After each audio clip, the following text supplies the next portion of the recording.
Hello, everybody! Welcome to the April Patron Cast. But everyone who's listening here, you might not even be a patron because we're putting this out to the world. We are very excited to have you for a special bonus episode of Keeping Karlsson, where we're going to be doing our second annual Hot Takeoff contest. So I've got a nice crew with me. I'm Elon Dubrowski, host of Keeping Karlsson. I think you guys know. I've got with me, of course, the fantasy hockey robot and a bunch of other things. Brian Combe. Hello, Elon. Hello, everyone. I'm very excited for this special episode. I've got my hot take pants on, ready to rock. Okay, then we've got what can you show us those for the people watching live? Okay. They're pajama pants. I'm just comfortable. That's good. Yeah. You gotta get ready because these hot takes might be super dope, and you want to be able to jump up and stretch around and be excited. So I also plan to go to bed immediately after we record this episode. Just for everyone that needs to be aware, it's 8 p.m. right now. And Brian is saying what? Maybe your time zone. Okay, then we've got the host of the hot takeoff for this week. I'm going to pass it off to him soon for good, and he's going to be hosting this whole thing. We've got John Reed, founder of TPK Games. Hello, John. How's it going? I'm so happy to take a break from my D&D schedule and talk about fantasy hockey. Anytime I tell them I'm this big fantasy hockey fan, everyone just kind of laughs at me. I don't know how much overlap there is between the audience, but I'm really happy to have been collecting hot takes for the last couple of weeks.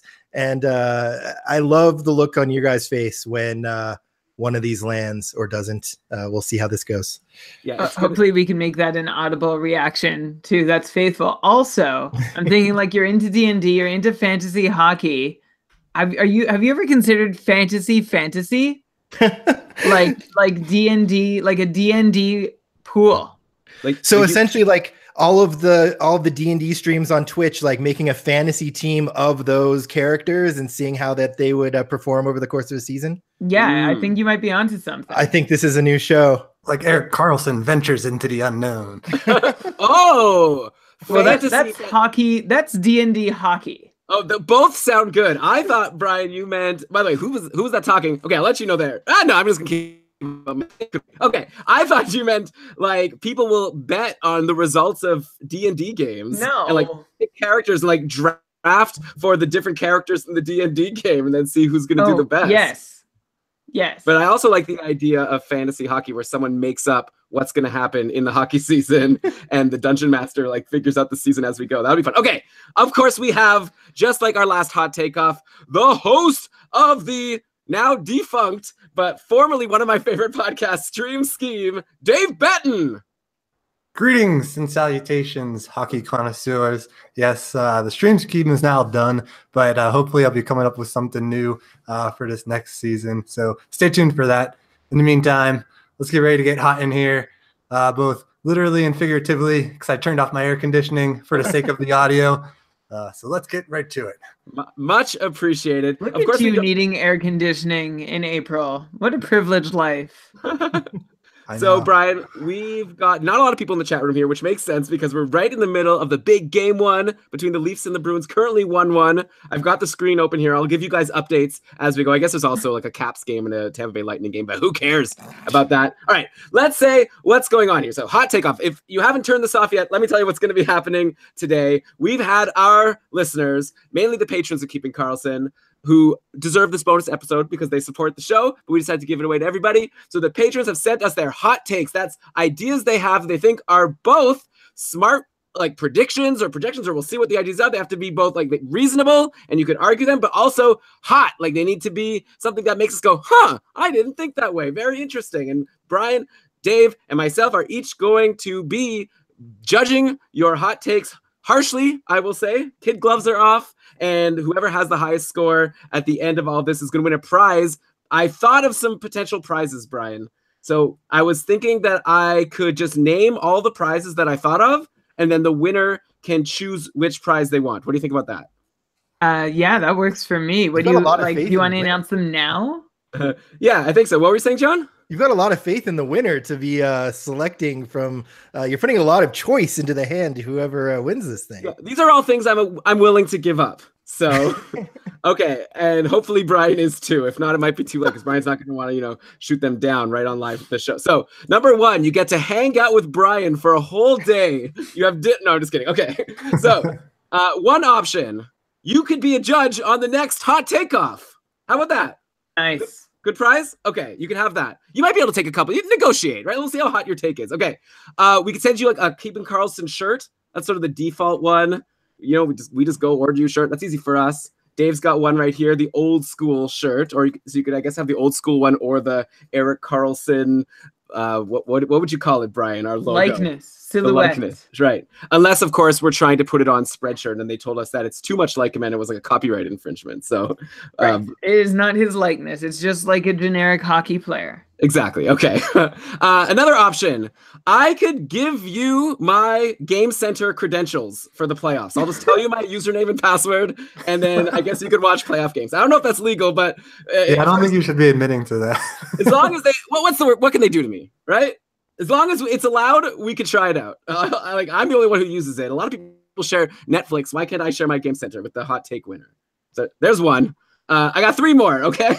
My conspicuous silence. Okay, not popular. We'll see if they want it. No, it's not that I don't think it's a great prize. I've got my goal horn here, which on the last Schmore Goalies board, I put stickers of the tiers and it went horribly wrong. When you press the bottom, it goes like this. Makes a goal horn sound. You can have this. I'll mail it to you. Okay. It also opens beer. Or I could, if you come to live chat shows, I could give you a wrench. I can make you a moderator of our live shows. That's so terrible. And my wife suggested an autographed baseball by me. I don't know if anyone would want that, but would it be a team? Like, would you buy like a Blue Jays baseball? I guess. I don't know. Not a hockey puck? My wife suggested a signed baseball, and I said I would go suggest whatever her suggestion was. So, okay, so the winner will take it. But okay, how about starting now? Let me hand this over to our esteemed host, John Reed. We're lucky to have him. By the way, he's a big contributor to Rob Has a Podcast. Helps. He's hung out with Rob Sesternino, the host of my favorite podcast, who's probably recording with Hannah Shapiro right now. Yeah. Hannah's awesome too, by the way. I love her. And now he's here with us. We're so lucky. So, John, take it from here. I won't speak again unless addressed.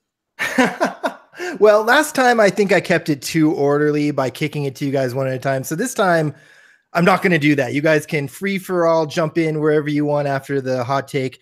But before we get started, we had a little preamble before we went live with this thing. And I just wanted to ask you guys who you're rooting for in the playoffs. The playoffs just started. The last hot takeoff we did wasn't during playoff time. So where are you guys at? Did your teams make it? I know the patrons may know, but for all the rest of the listeners, where are you guys at with the playoffs these days? Who wants to fantasy playoffs? No, just rooting for teams. Brian, real life. What? They're actual playoffs? The fantasy playoffs, the one that we're going to simulate. I am cheering for Pittsburgh only because that's who I picked in my pool. I don't think I have my horse in the playoff race is exciting hockey. So I feel like this year's playoffs are going to peak in the second round when Winnipeg and Nashville meet, and that'll be about as good as it gets. I don't know that I have any real allegiance. I'm just cheering for fun. This Toronto-Boston series should be good, though. Yeah. Brian is cheering for good sportsmanship. No one gets hurt. I like it. And you're copying me. Isn't that true? That's not what I said. It was bad sportsmanship. I mean, are you cheering for people to get hurt? Is that... No, I'm saying it's good. I assume that's what you're going for. You want good, clean, fun hockey. No headshots, right? Rooting for the referees. I would love it. Call a good game. Yeah, I would love if players' brains didn't slap their skulls. Yeah, that would win. I wasn't mocking. I agree. Okay. Also, maybe I feel like people right now, I almost feel like it's gone too far. I don't know. I want to submit a late hot take here. Oh my God. Yeah, the playoff format isn't the most fair, but so what? So Nashville will play Winnipeg in round 2. I think it's actually maybe nice that maybe they'll have fully healthy teams and won't be like Nashville versus Pittsburgh in the finals last year where Nashville had all of those injuries. So maybe it's nice. And then you never know, Anaheim versus Winnipeg, whatever. That would be a fun series in the conference finals. No, it wouldn't, because then Anaheim would have had to beat the Sharks, and that's not going to happen. Yeah, it'll be San Jose. Well, we'll see. Joe Thornton not playing today. That's true. He also didn't play last game. And Evander Kane has been kind of hurt a bit lately. Like, I'll bet you he's coming in a little bit beat up into the playoffs. We'll see how long he could last.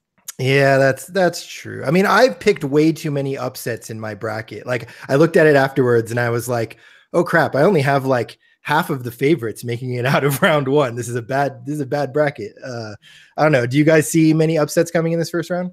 Well, wait, we got to answer first the other question.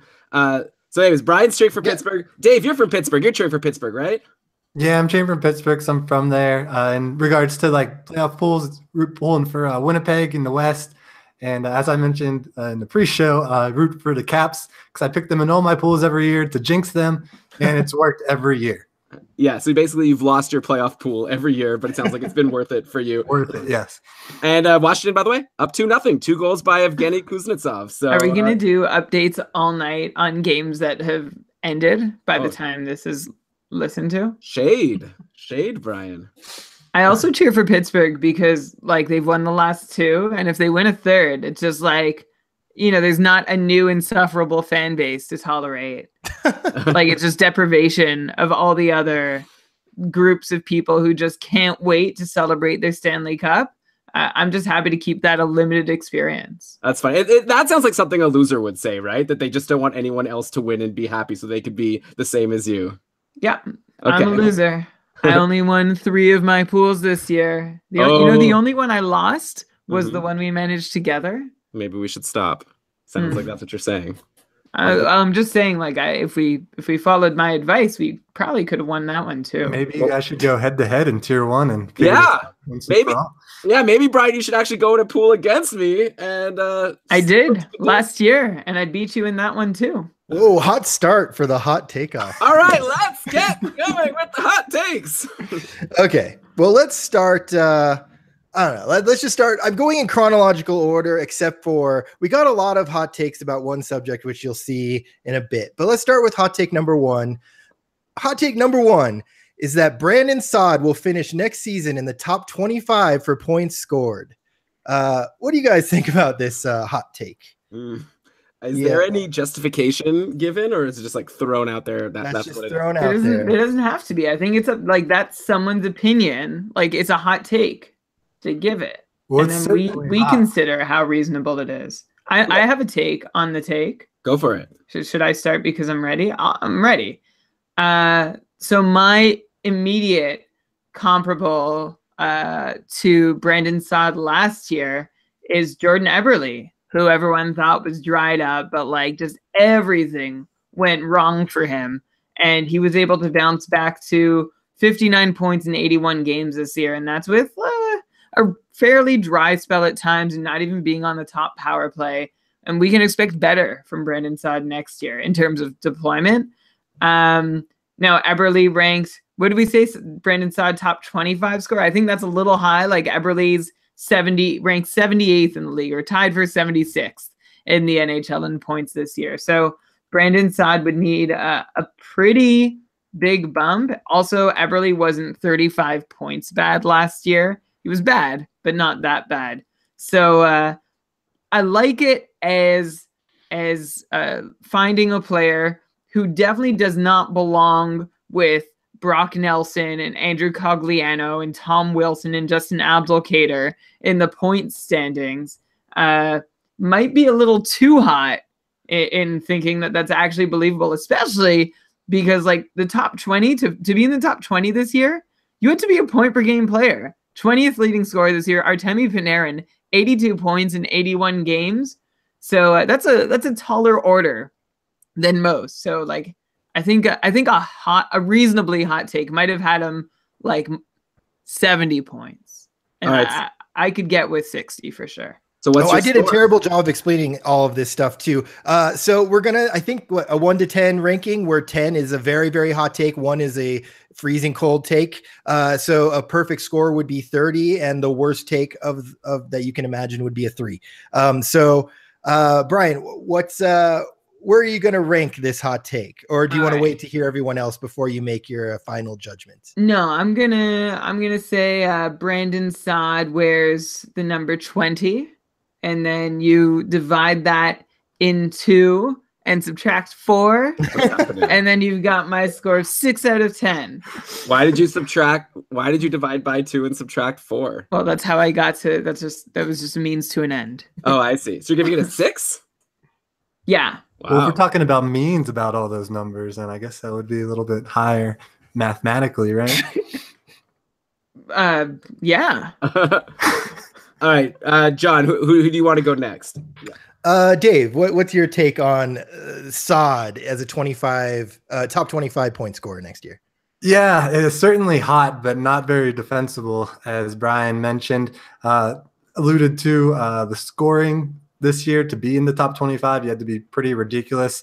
There was a good article on, obviously, this podcast's favorite website, Dauber Hockey Today, going over lessons learned. And they kind of explained why you would see an uptick in scoring this year. A lot of people, they said basically about the crackdown on penalties and things like that really led to the top scorers scoring that much more, which Saad really isn't. He only had 35 points this year. So to get into the top 25, you have to have a plus 50 more points probably, or at least 40, I'd say. And yeah, I mean, his mean is, to go back to that, is around like 50 points. And I can see him rebounding up to 50 points, but I don't really see him getting much more than that. He'd really have to get really heavy power play deployment, which he's never had for some reason.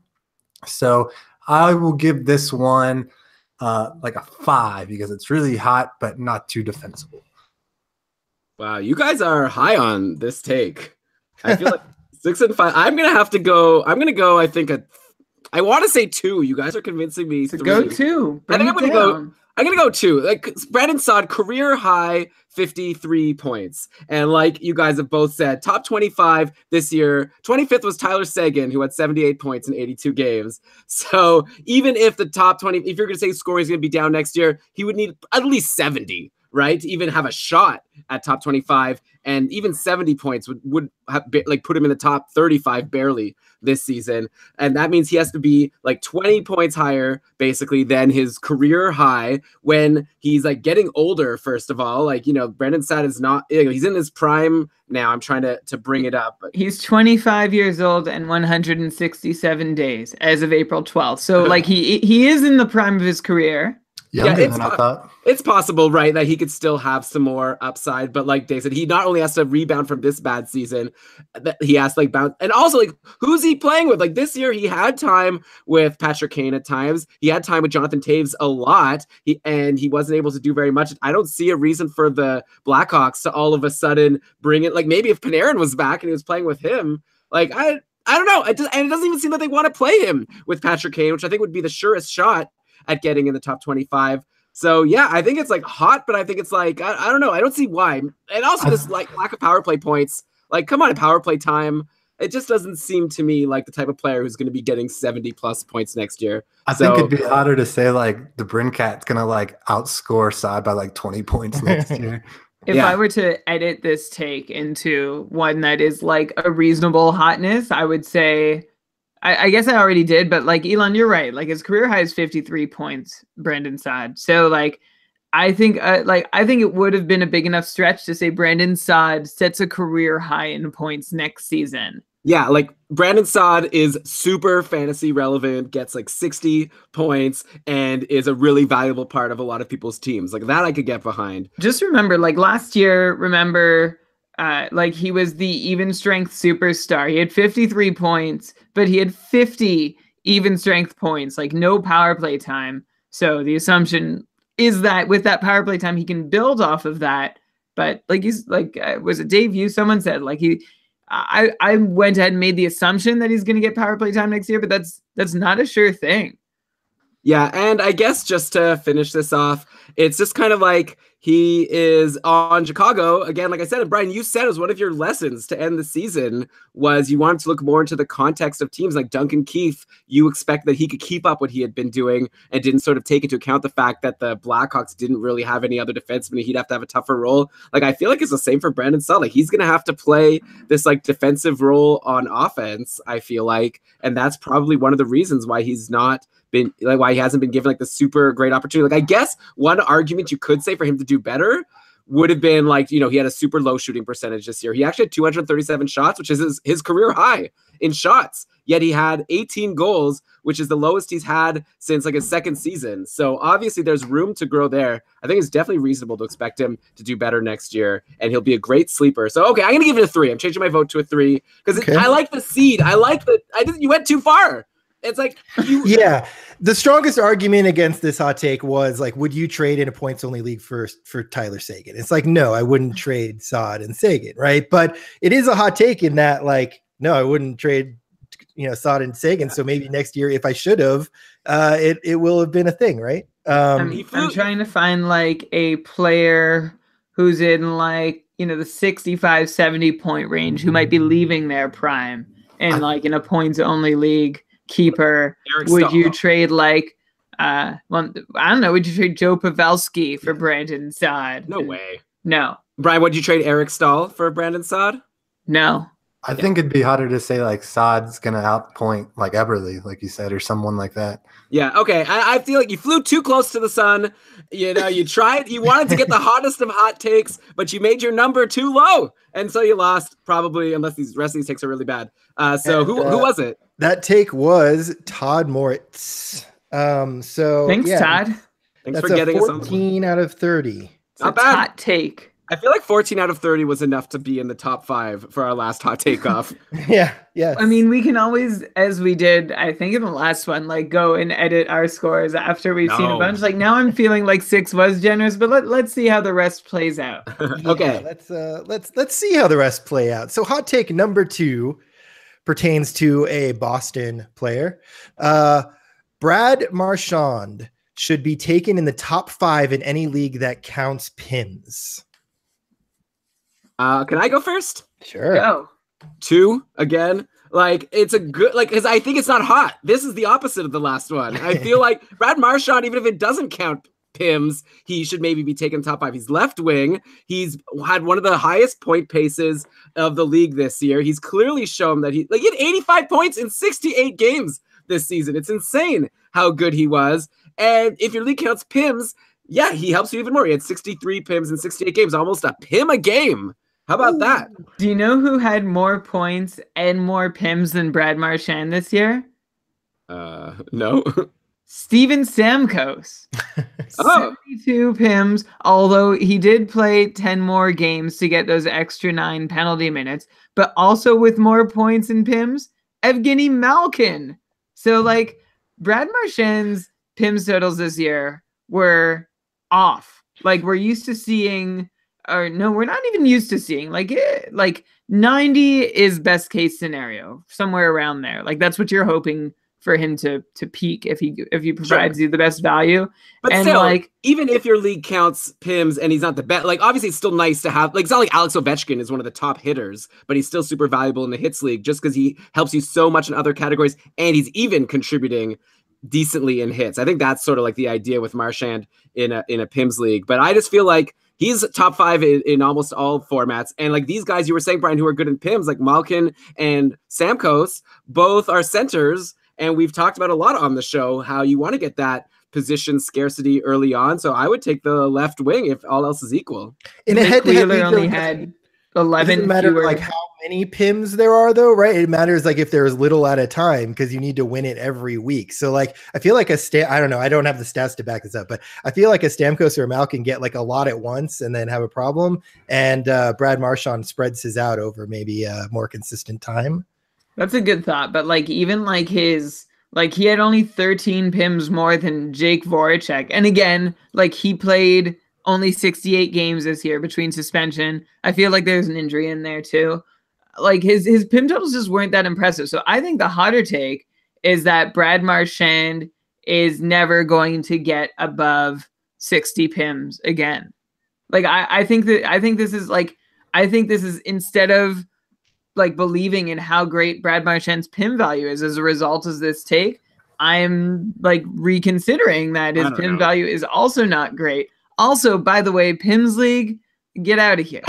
Yeah, okay. So one last thing about PIMS that I'll say, and I'll never want to talk about it again. But Brian, you gotta look at rate stats, right? Like he's played 68 games. Like Marchand had 63 PIMs in 68 games. It's almost a PIM a game. Stamkos had 72 PIMs in 78 games. So they're basically the same. Like I'm not sure why you're poo-pooing this PIM total. I'm just saying it's not special. The games played, you have to take it into account. You can't just be like, I know, but you said Stamkos had more, Malkin had more. Like, of course they did. They played like 20 more games. I mentioned that. I gave that context. I agree with Brian here. I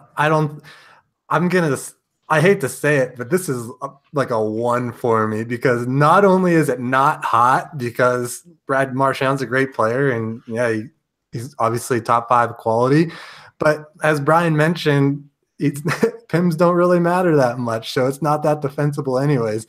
I mean, it's not so much that he's someone like Ovi in shots that he gets that much more than someone else that it's worth taking that much higher. If you do happen to be in a clown PIMS league, then it's not like you're going to be looking at him like, oh yeah, he's going to get so much more that he's worth taking so much higher than someone else.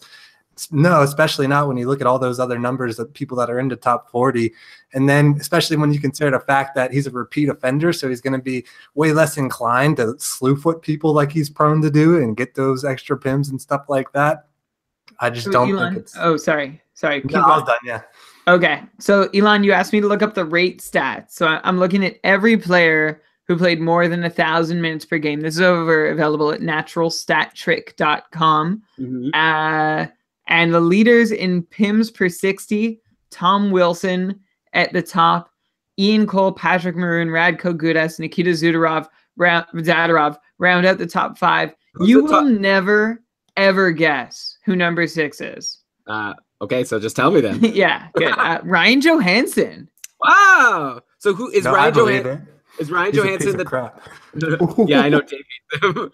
So is Ryan Johansson that I guess he's the top player for PIMs per game that has over 50 points on the season, right? I assume Johansson hit 50. Yeah, 54 points on the season. Evander Kane's in there.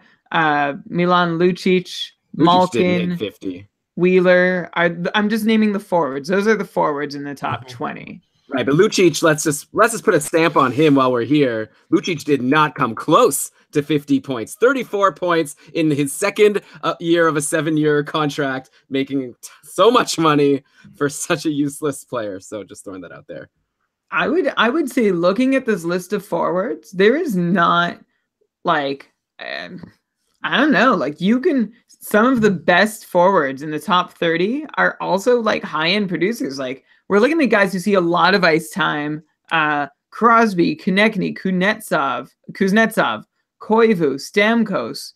Like there's some good names in here. So I don't think you need to like reach for PIM value early on. A good take. Yeah, honestly, I don't know much about PIMs. It's clearly we don't. And now that we're looking at it, we're all learning about which players get PIM. Because like Dave said, a bit clowny because PIMs hurt you. So why are we cheering for players to cheat?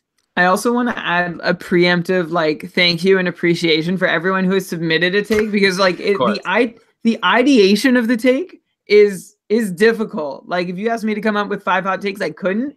But if people hand me their hot takes, I can rip them apart in seconds and like edit them into something that like I think is an appropriately hot take. But I would have never, like if you gave me a day to come up with a hot take, I would have never come up with the 2 we've already heard or potentially anything as hot as either one. So thank you to the people who've served up the piping hot takes. And we appreciate all you've done to provide us with something to talk about. My hot take is Brian would suck in a PIMS league. My hot take is Brian is going to be apologizing all throughout this episode. Well, last time we had some people who like were like, oh, I wasn't sure what a hot take was, and like I've got a better one for next time now that I understand. And like I just like we're all proud of you. Like you did a great job. John, do you have the the Abby Maria soundboard, the Rob C. Like, I don't. Get over it. Get over it. No, I don't. So right, Brian, what number are you attaching to this after Oh, all right. 2. All right. That's a 5. All right. By the way, Brian, I'm offering some primo prizes to the winner of this, so you don't have to keep thanking. Like they should thank us. They might get this guy. Okay. They get to hang out with Brian for a day. They can have dinner with you, Brian. Yeah. James Ladner will not be getting that guy or dinner. Well, hopefully he'll be getting dinner, but not in this context. Yeah, that was I thought that one would score a little higher when I read it. Okay, so we're gonna go into a round of similar hot takes, and let's start with this one. Arizona is a wild card team next year on the back of a young offense and strong goaltending. Okay. Love it. It could have been a take going into this year and flopped miserably. I like it. And one thing didn't mention is Arizona's defense is like not awful. Like they have of course they have Jalmerson, who they brought in, Ekman Larson, Goligoski. Like it's not the most formidable 6, but it certainly isn't awful. Like it's a reasonable group. I want to throw it out there, by the way, before we get into the Arizona one. Chris's take, I want to just say, if you would have said, Chris, that Marchand would be the top pick in a hits league or a PIMS league or whatever it is, I would have given you like a 7. Like you had the seeds of a good take there, and you blew it by saying top 5. So just throwing, okay. But anyways, okay. So what are we talking about? Coyotes now, Brian. So what did you give a score? No, I just gave a preliminary thought, and now you can take it away. Oh, you want to wait and give the I'll come back. I'm looking up some data. Okay. I could just throw it out there. Typical Elon not looking up anything. I think it's a good take. Like I think if anything, it's like losing some hotness just because of how good Arizona was down the stretch last year. I almost feel like by saying wild card team, you almost like took off a bit of the potential hotness you could have had. Like I would have wanted to hear something more like, I don't know, Ranta is going to be a Vezina finalist, or the Coyotes are going to be next year's Vegas Golden Knights, and no one's going to predict them to win a game. They're going to like be unbeatable, like something like that. Be careful with tweaking this one because we may have some things that come out of your mouth in the future. So, well, that's fun. All right, so I'm in that case. Sorry to this person, but I'm going to just preemptively give you a 4 because I feel like there's going to be much hotter versions of this coming out. But I do agree, and obviously it does get some hotness because the Coyotes were so bad overall next year. But I mean, at the end of the year, we saw they definitely have the potential to be a good team. They have a great goalie. They have good young players that we assume are going to get better, and they sucked this year. So I think that all comes together to make it a decent take. I hope 4 isn't too high. I don't know how high I'm going to go at the end, just because, like I said, the Coyotes had such a good run at the end of the year that it's not as high. Like it's not like the first time I've heard someone predict that the Coyotes are going to be good next year. I think I've said that on the show myself. So I'll go with 4. And Brian and Dave, what do you guys got? Dave, you wanna Sure. go ahead? Yeah, I kind of agree with Elon's statement that the fact that they say wild card kind of takes away from some of the hotness, because you can really limp into the playoffs depending on what a bunch of the other teams do there. But I think Arizona is going to be decent next year, but to say it's going to be on the back of the goaltending is a bit much to say, just because as we saw this year, how variant that is from year to year. So yeah, it's very possible that they could have terrible goaltending, and they have players like Keller step up and sign some other players in free agency that step up, and they can still make the wild card. So in the end, I'm going to agree with Elon here and give it a 4. So I've been looking at the data, and what the picture that is emerging is that you've got a team that was garbage for the start of the year. You had a new coach, you had a lot of new pieces, and like I'm not even just talking like goaltending while Antti Raanta was injured. I'm talking just like team-wide problems. And then around February, they start climbing to heights that they haven't seen before. And I'm talking both in shot suppression and shots on goal, which of course adds up to some pretty good Corsi differentials and expected goals differentials. And then they sort of fell down a bit, and then they got back up to that height, and then they ended the season like not so off of the league average. So not bad. Good job, Arizona. I think with an off season and more time to gel as a unit and maybe add one or two pieces, one element of this take, or I don't know how specific I should be about this particular take, because I'll probably give this credit to anyone else as a pro Arizona, is that like they are loaded for cap space. Like they are so good to add whatever piece they need in the offseason. So if they feel like now is finally the time to compete, they have the freedom, should someone be available, to just welcome them onto their roster. What about John Tavares? How crazy would that be? Tavares goes to the Coyotes. What if Tavares and Karlsson go to the Coyotes? Oh, now that's a hot take. Well, didn't Dwyron say that Karlsson isn't going anywhere? So there were mixed messages from Dorian. He said, I mispronounced that. he said that they will not trade Erik Karlsson on draft day, which is just a little too specific to take to mean that they're going to hang on to him. And Melnick also piped in to say that, Ottawa's going to make him an offer for the maximum term length, but there are other teams with deeper pockets that can bid. So essentially Melnick says, we're not going to pay him what he's worth. So there's as a free agent. So like they said, they're going to sorry. I guess I didn't mean to derail you so much. Well, you did. They're framing it like, hey, we're going to offer him a contract, maximum years. And like, they want to, oh, wow, what high rollers, but like not maximum dollars, and it's going to be beatable. Okay. But to bring it back to Arizona, kind of like we're saying, like they have a lot of cap space, and this might not be quite a hot take by the end of the offseason, depending on who they sign and who they draft and whatnot. So I think it might have been hotter to say, like, by the end of the offseason, like Arizona will be a favorite to make the conference finals or something. But we're basing it, like, I'm cool with basing it on today. Like, we don't know what they're going to do. Maybe they have another year of spending time in the tank. I also, like to counteract everything positive we've said about Arizona, we thought this year with their strong forward group and their legitimate goalie, or their young forward group and legit goalie, that they were going to make waves. And it took them a long time to do that. Maybe a new coach was a part of it. Definitely better than the Brandon Saad take, which is like, I'm realizing I did set the bar artificially high or low or whatever. So I'm actually going to bump the Brandon Saad take down just to a 5, because like I still appreciate it. It's hard to go first. And then I'm going to give this one 6.25. Okay. For the reasons that you guys mentioned, like I like it. Could be hot. Could it be hotter though than wild card? I mean, you just do the math in your head? Arizona takes and then like re-rank all of them. Did you just do the math in your head and bump the first one down to a 13 and give this one a 14 on purpose? No, that's exactly what you just did. So this is now the leading take. To me, I think I'm just to re-rank that 3.5, just because the more I think about this, it's like 6.75. There's no points. Okay, fine. I'm going down to a 3 just because anything that mentions 7.25. Anything that mentions a team can make the wild card is no higher than a 3 for me.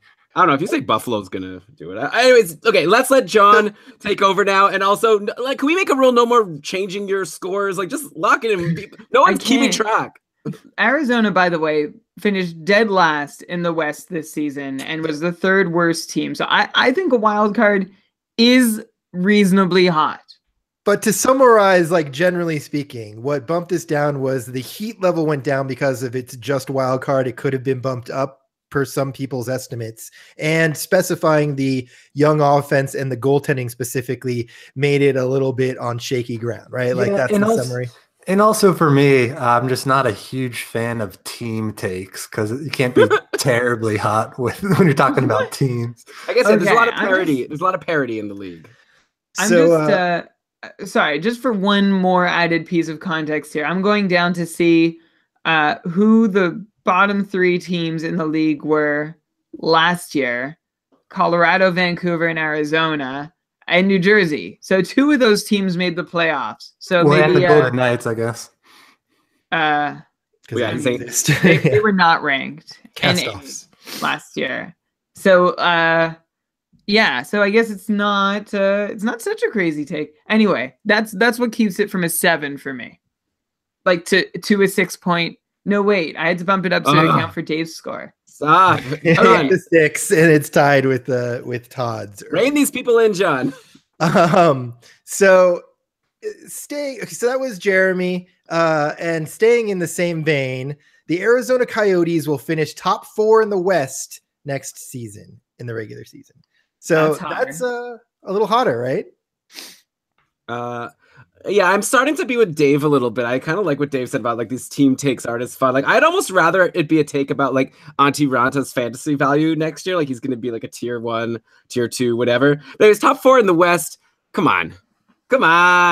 No way. They would have to be in the ranks of like, let's quickly predict who's going to be in the top 4 of the West next year. Nashville, Winnipeg. Then you've got like Anaheim, San Jose, Vegas. LA sometimes is there. Yeah, like it's a close pack after Nashville and Winnipeg. And are we talking regular season or like playoffs? Regular season. So like, and by the way, I don't mind the team takes. Like I find the player takes sometimes can be a little too granular. So I like the diversity. Fair. Okay. I got my score ready. I'm going to do another. I'm going to do another 4. I feel like it's hotter than the last one, but it's also like verging on not defensible. So I'm going to just leave it right where I put my last Arizona hot take at a 4. You've got to strike the perfect balance between outlandish and defensible, which is very hard to do. I'm going to say it's less defensible, and I don't think the extra hotness was worth it to take away like the risk-benefit ratio of the take. So I'm going to put that one at a 5. Here's the thing, though. Hold on. I just want to say one thing about this one, because like thinking about it now that you guys have said stuff, the Pacific Division isn't exactly like super strong right now, right? Like Vegas came out on top. Like there are lots of teams like in decline and kind of middling. Like if they do well, they could top the Pacific potentially. Yeah. I mean, it's possible. Like, I like Anaheim, and I feel like they had a lot of injuries this year, which hurt them. But also, I guess Getzlaf and Kessler, and Perry, like they're getting older. Right. Here's a hot take. I think the only team less likely to top the Pacific than Arizona next year is Vancouver.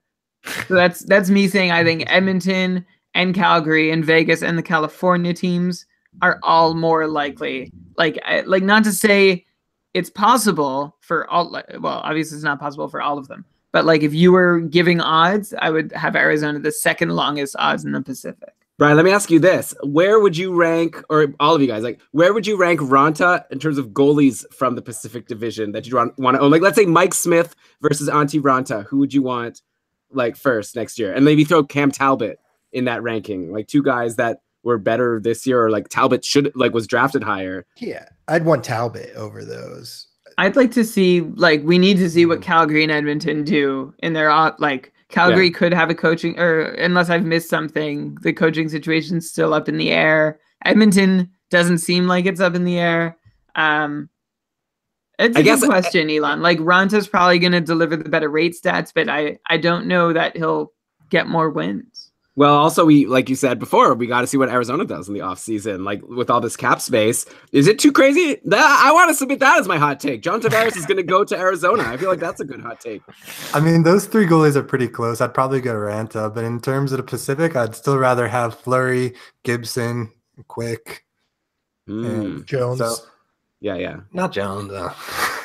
You'd rather Ranta than Jones. Jones was good this year. I'd rather have Ranta than Jones, yeah. I can't wait for Smorgasborg. Okay, so what are we doing here? In terms of this, let me get back to this take. So, Alon, you've given it a 4. We still need scores from the other 2. I give it a 5. I will, again, echo Elon's score and go 4 because it's still not that hot. I mean, top 4, that they're not even winning their division. Maybe if you said they made the final 4 of all teams in the playoffs, maybe we're getting there, but... Also, I think you lose points if your hot take is similar to another hot take. Is how hot could it be if other people if 4 people are saying the same thing? Like I think a lot of Yotes fans.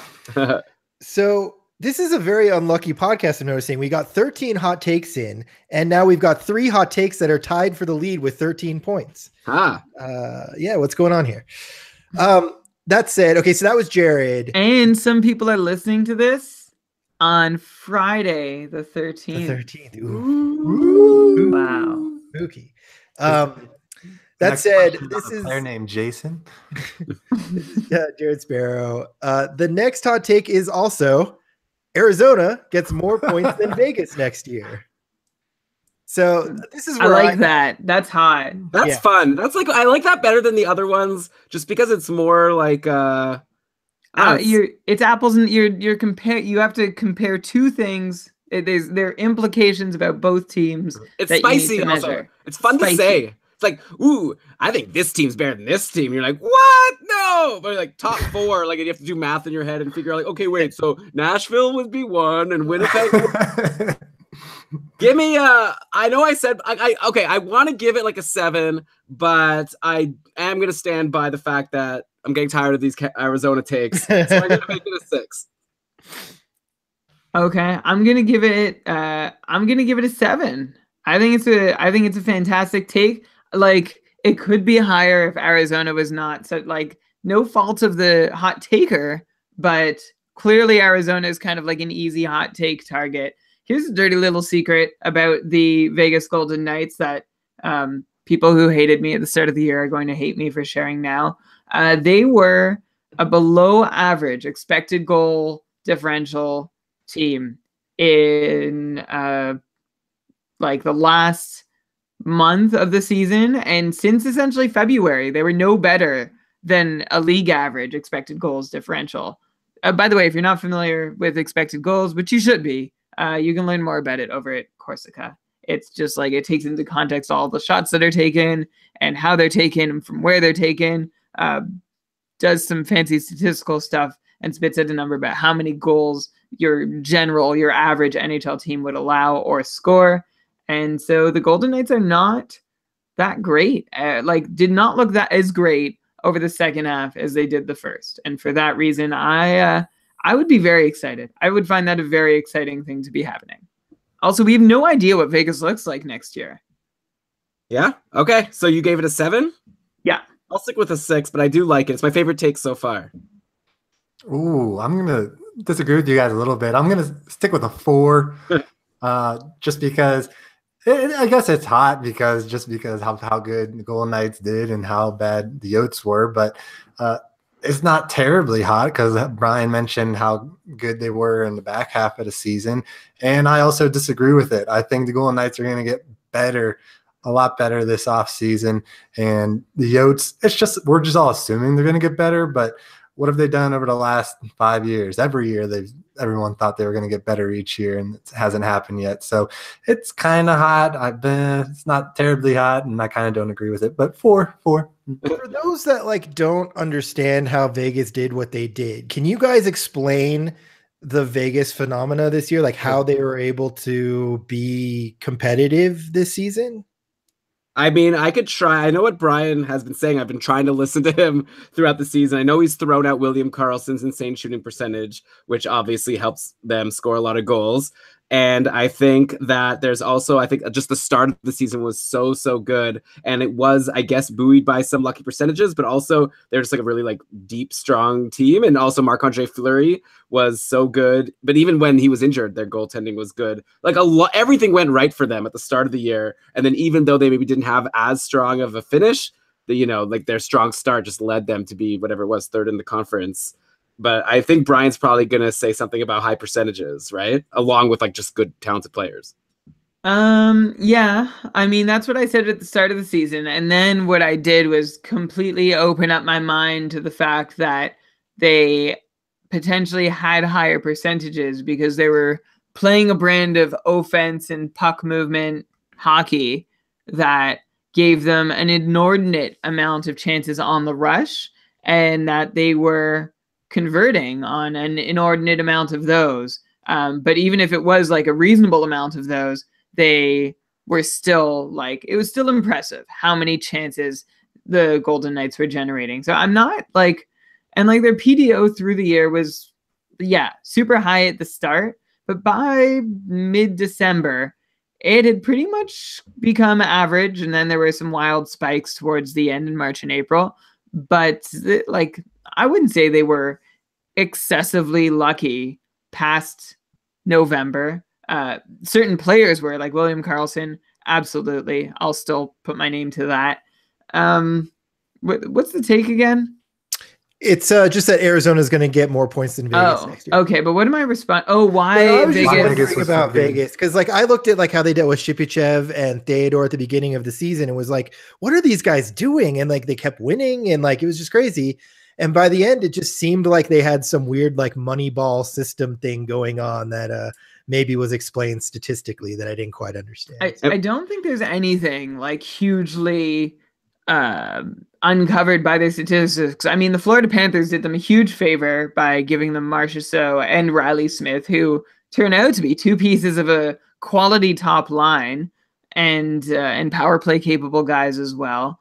I think the Golden Knights, like, I don't think, like, my impression is not that they like statisticed their way into being great. I think they might have done some good scouting. They found some huge weak spots on other teams, like a lot of blind spots from GMs who put up the wrong players, found some market inefficiencies, found some guys who never got tested the way they should have been, never got the opportunities, gave those guys the opportunities, and it worked out. Like, who thought Eric Halla could really perform as a top six forward? We had seen spurts in Minnesota before, but he was never consistently asked to do the job.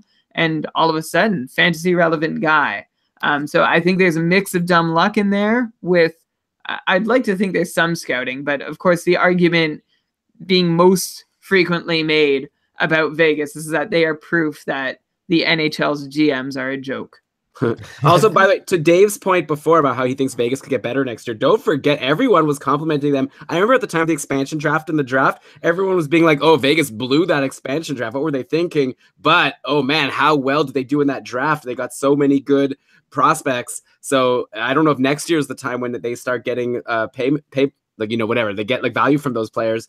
But even if not, also like Chris is saying in the chat room here, Vegas also has a ton of cap space, just like Arizona. So maybe even they could get John Tavares, is what Chris said. So there's a lot of stuff to see that happen in the offseason. I like the take. It's fun. Arizona's gonna be better than Vegas. It's like hot, and it's like not the most likely, but it's defensible for a number of reasons, but also not like obvious for a number of reasons, like Brian just said. So okay, are we done with Arizona? Yes, we are. So 17 total points. Chris Kane has the hottest take so far. Brian? Yeah, I'm just going to contextualize the cap space thing. Just I'm sure nobody cares all that much, but Arizona has $16 million in cap space. Vegas has like still amongst like the 10 largest cap rooms. I don't know if that, you know what I'm trying to say, but it's still $10 million less of cap space compared to Arizona.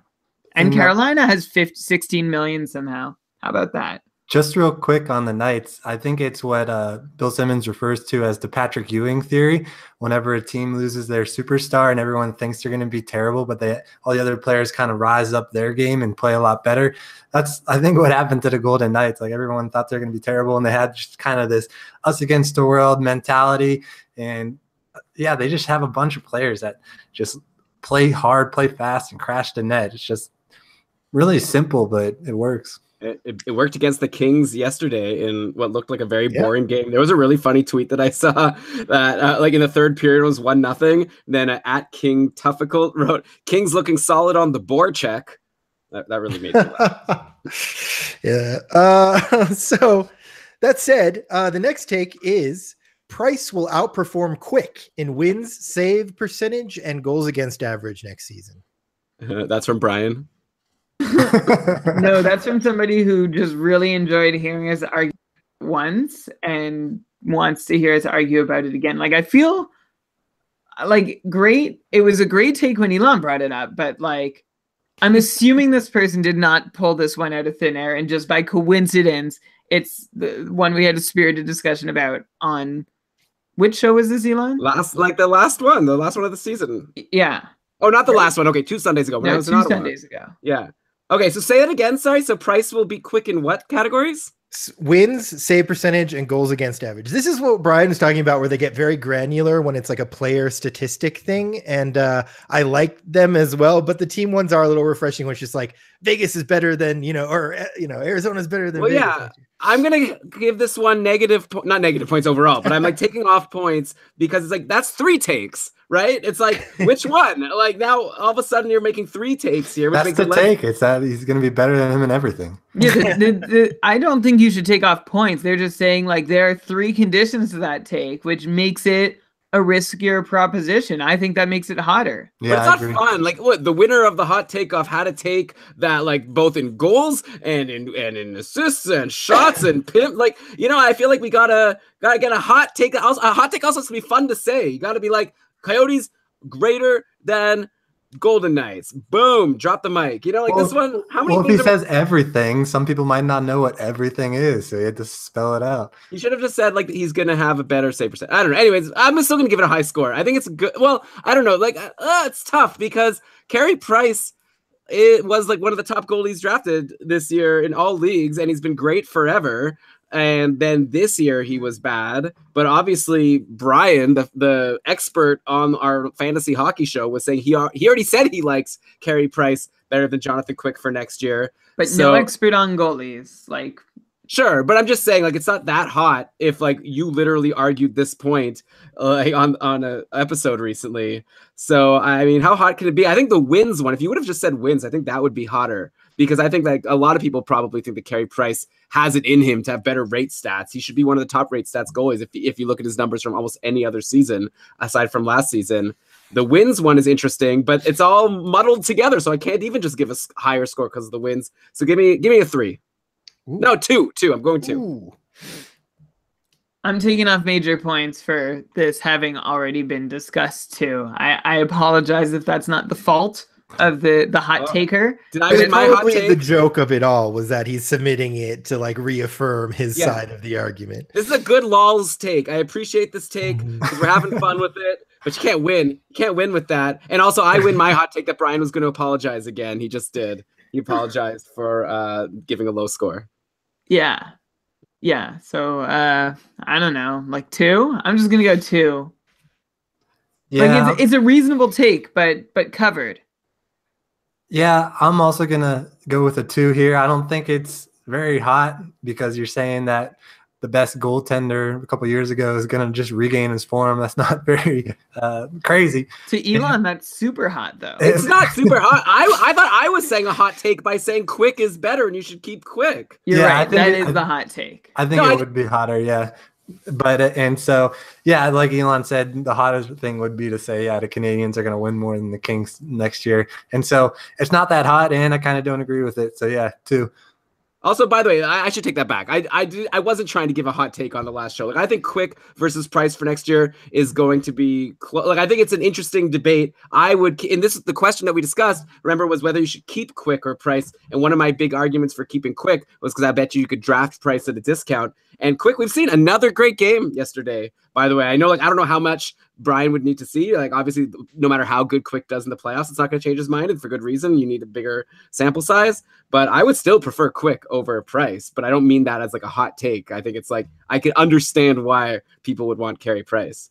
I actually think it's an excellent hot take, Elon. So no, I don't know why you're trying to say it's not a hot take. It is a hot take.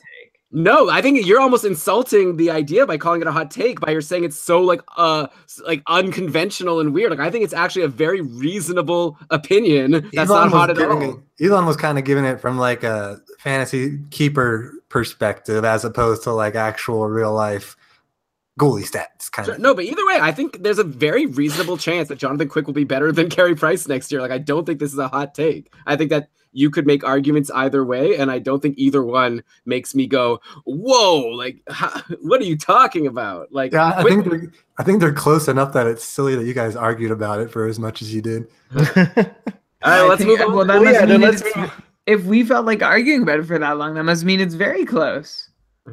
Jonathan Quick is really good, and also I feel like Brian still is like big on this, like he's average, when I think his numbers have been above average. Anyway, it's like arguing about if a guy's going to get 60 or 55 points. Yeah.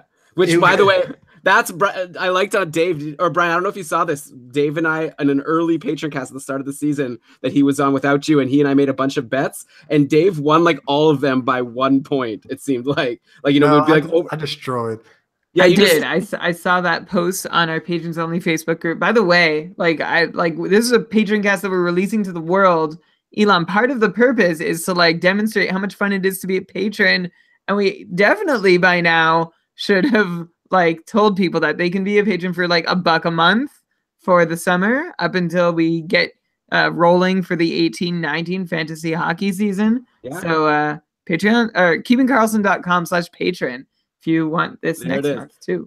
And a fun thing is on our Facebook group, Dave every day is hosting a poll where we're going to rank all of the players for next season. And we've already done 2. McDavid came first, and I guess it was Kucherov that came second. And now we're voting for the 3rd overall for value. There, you have to go look at the post. It explains like what are the categories and how it's all working. But it's fun way to go through. We're going to do this every day for the whole summer until we have like a ranking of like 150, 200 players. Okay. And I'm going to keep putting Line there until he gets picked. Yeah, Line for what was it, 2nd or 3rd? It's pretty hot. Yeah, that was my hot take of the week.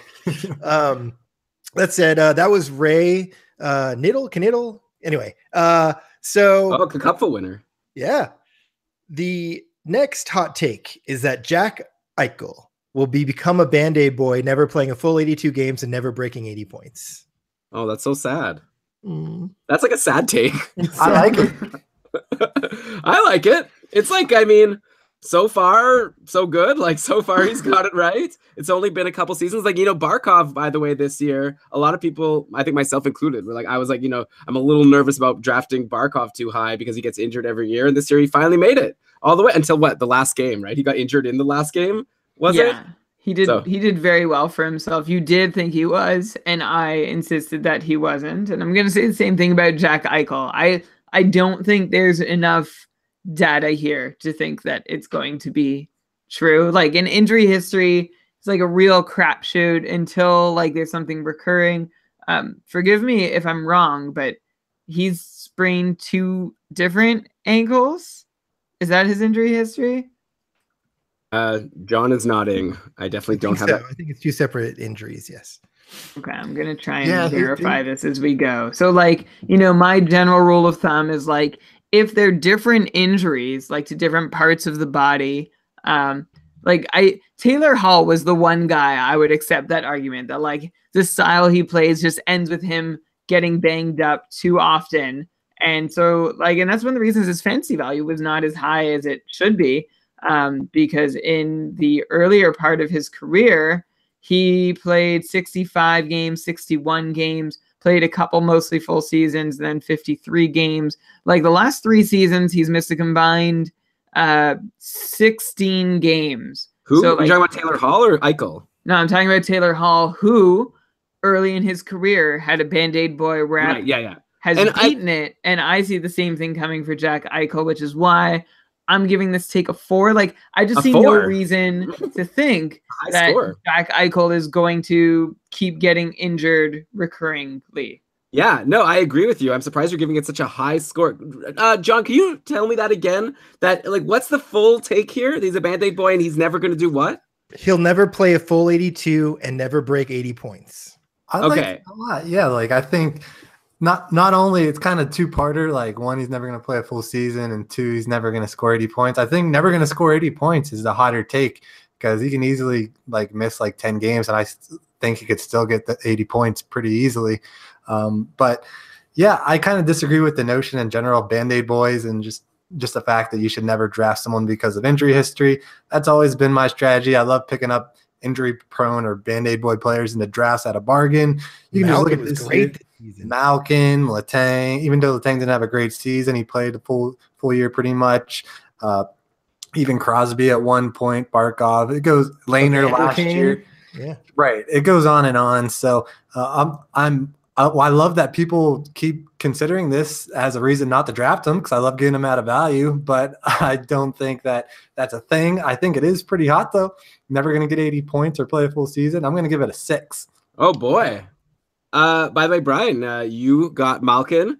probably at a discount because people are worried about his injuries, and you won your couple division. I got Barkov. I won my couple division. I think it's a good strategy to go for these guys that people are worried about the injuries. Maybe next year Tarasenko is that guy who you're going to be able to get at a discount. He's just had a surgery, and he'll probably be fine for training camp because it's a long time until then. But I know people are a bit worried about him, and also he had a bit of a down year for sure. Okay. Also, like, zero injury history. So what's the top score right now, John? So right now, what were your guys' scores, Brian and Elon? I gave it a 4. Like, I think it's a reasonable, like, it's a hot take. Like, I like the hotness of it. I like its aspiration, but okay, not defensible. I was actually asking what the top score was just to make sure I didn't make this the winner. Oh, the top score is 7, so you'd have to give this a 7 or an 8 to tie or beat it. Dave gave it a 6. Yes. I'm gonna give it a 1. I don't know. I don't like it. What? Like, what is he, like 21 years old? Like, I mean, he's never gonna play a full season. He's got so long. It's a little hot though. You gotta give it a couple of points for being hot. I guess it is pretty hot. All right, 3. Like, I don't. I mean, also, Lucky I just 13. like it. It's also not nice. Like, I don't want to put bad juju on Eichel, and then someone will have to like burn a Sabres flag or something to save him. Oh God. Yeah, no, I see where you're all coming from. It's hot, but I don't know. Like, you would hope that he's gonna play an 82 season again. Yeah. I think it's ridiculous to say he's never gonna get 80 points. I don't think that's very defensible. Well, I'm sure Ian, our patron, doesn't think he's ever going to get 80 points. I don't think Ian would say that. I think Ian would say he might get 80 points, but there will be like 300 goals scored against him. So they're worth nothing to his team. Right. Well, maybe. How about this for an interesting take? I'm not submitting this. I don't think any of the ones I've said I'm submitting, I actually got them submitted because you guys didn't score them. But what about like Eichel will like never... I don't know. What can you say? Something like he'll never like take his team to the playoffs. He will. Jack Eichel will never play in a playoff game. That would be a crazy take, right? That would be a great. Like that would be a high ranking take. Or at least like maybe that's like too strong because he's going to become a UFA eventually, and he could sign anywhere he wants. And then and he'll sign for a team, and they'll fail too. I would say if you were to say like Eichel won't make the Blackhawks or the Sabres won't make the playoffs for the next 5 years. That would be, I think, a pretty good hot take. I think I would give that a decent high score. I would give a higher score to Eichel not making the playoffs and the Sabres. Okay. No more proposing your own hot takes. That's an 8. Totally a 9. Oh, Brian and I just won the hot take off. My goal horn, and Brian and I can have dinner together. Yeah. So that was Joe Lombardi. Let's move on to the second half of this podcast and get it more toward the namesake. So the next hot take is that Erik Karlsson is the third best Karlsson going into 50 hockey drafts next season in a multi-cat league, including plus minus blocks and face-off wins. Negative 300. Wait, who's number 2? Like, okay, so I think John Carlson is the other one. Yes, he picked us. Oh, Karlsson. I was like, Melker? What? Yeah, I was wondering which. Yeah. Melker's primed for a William-like breakout. Yeah, he is. Should we have a John division in the cupful?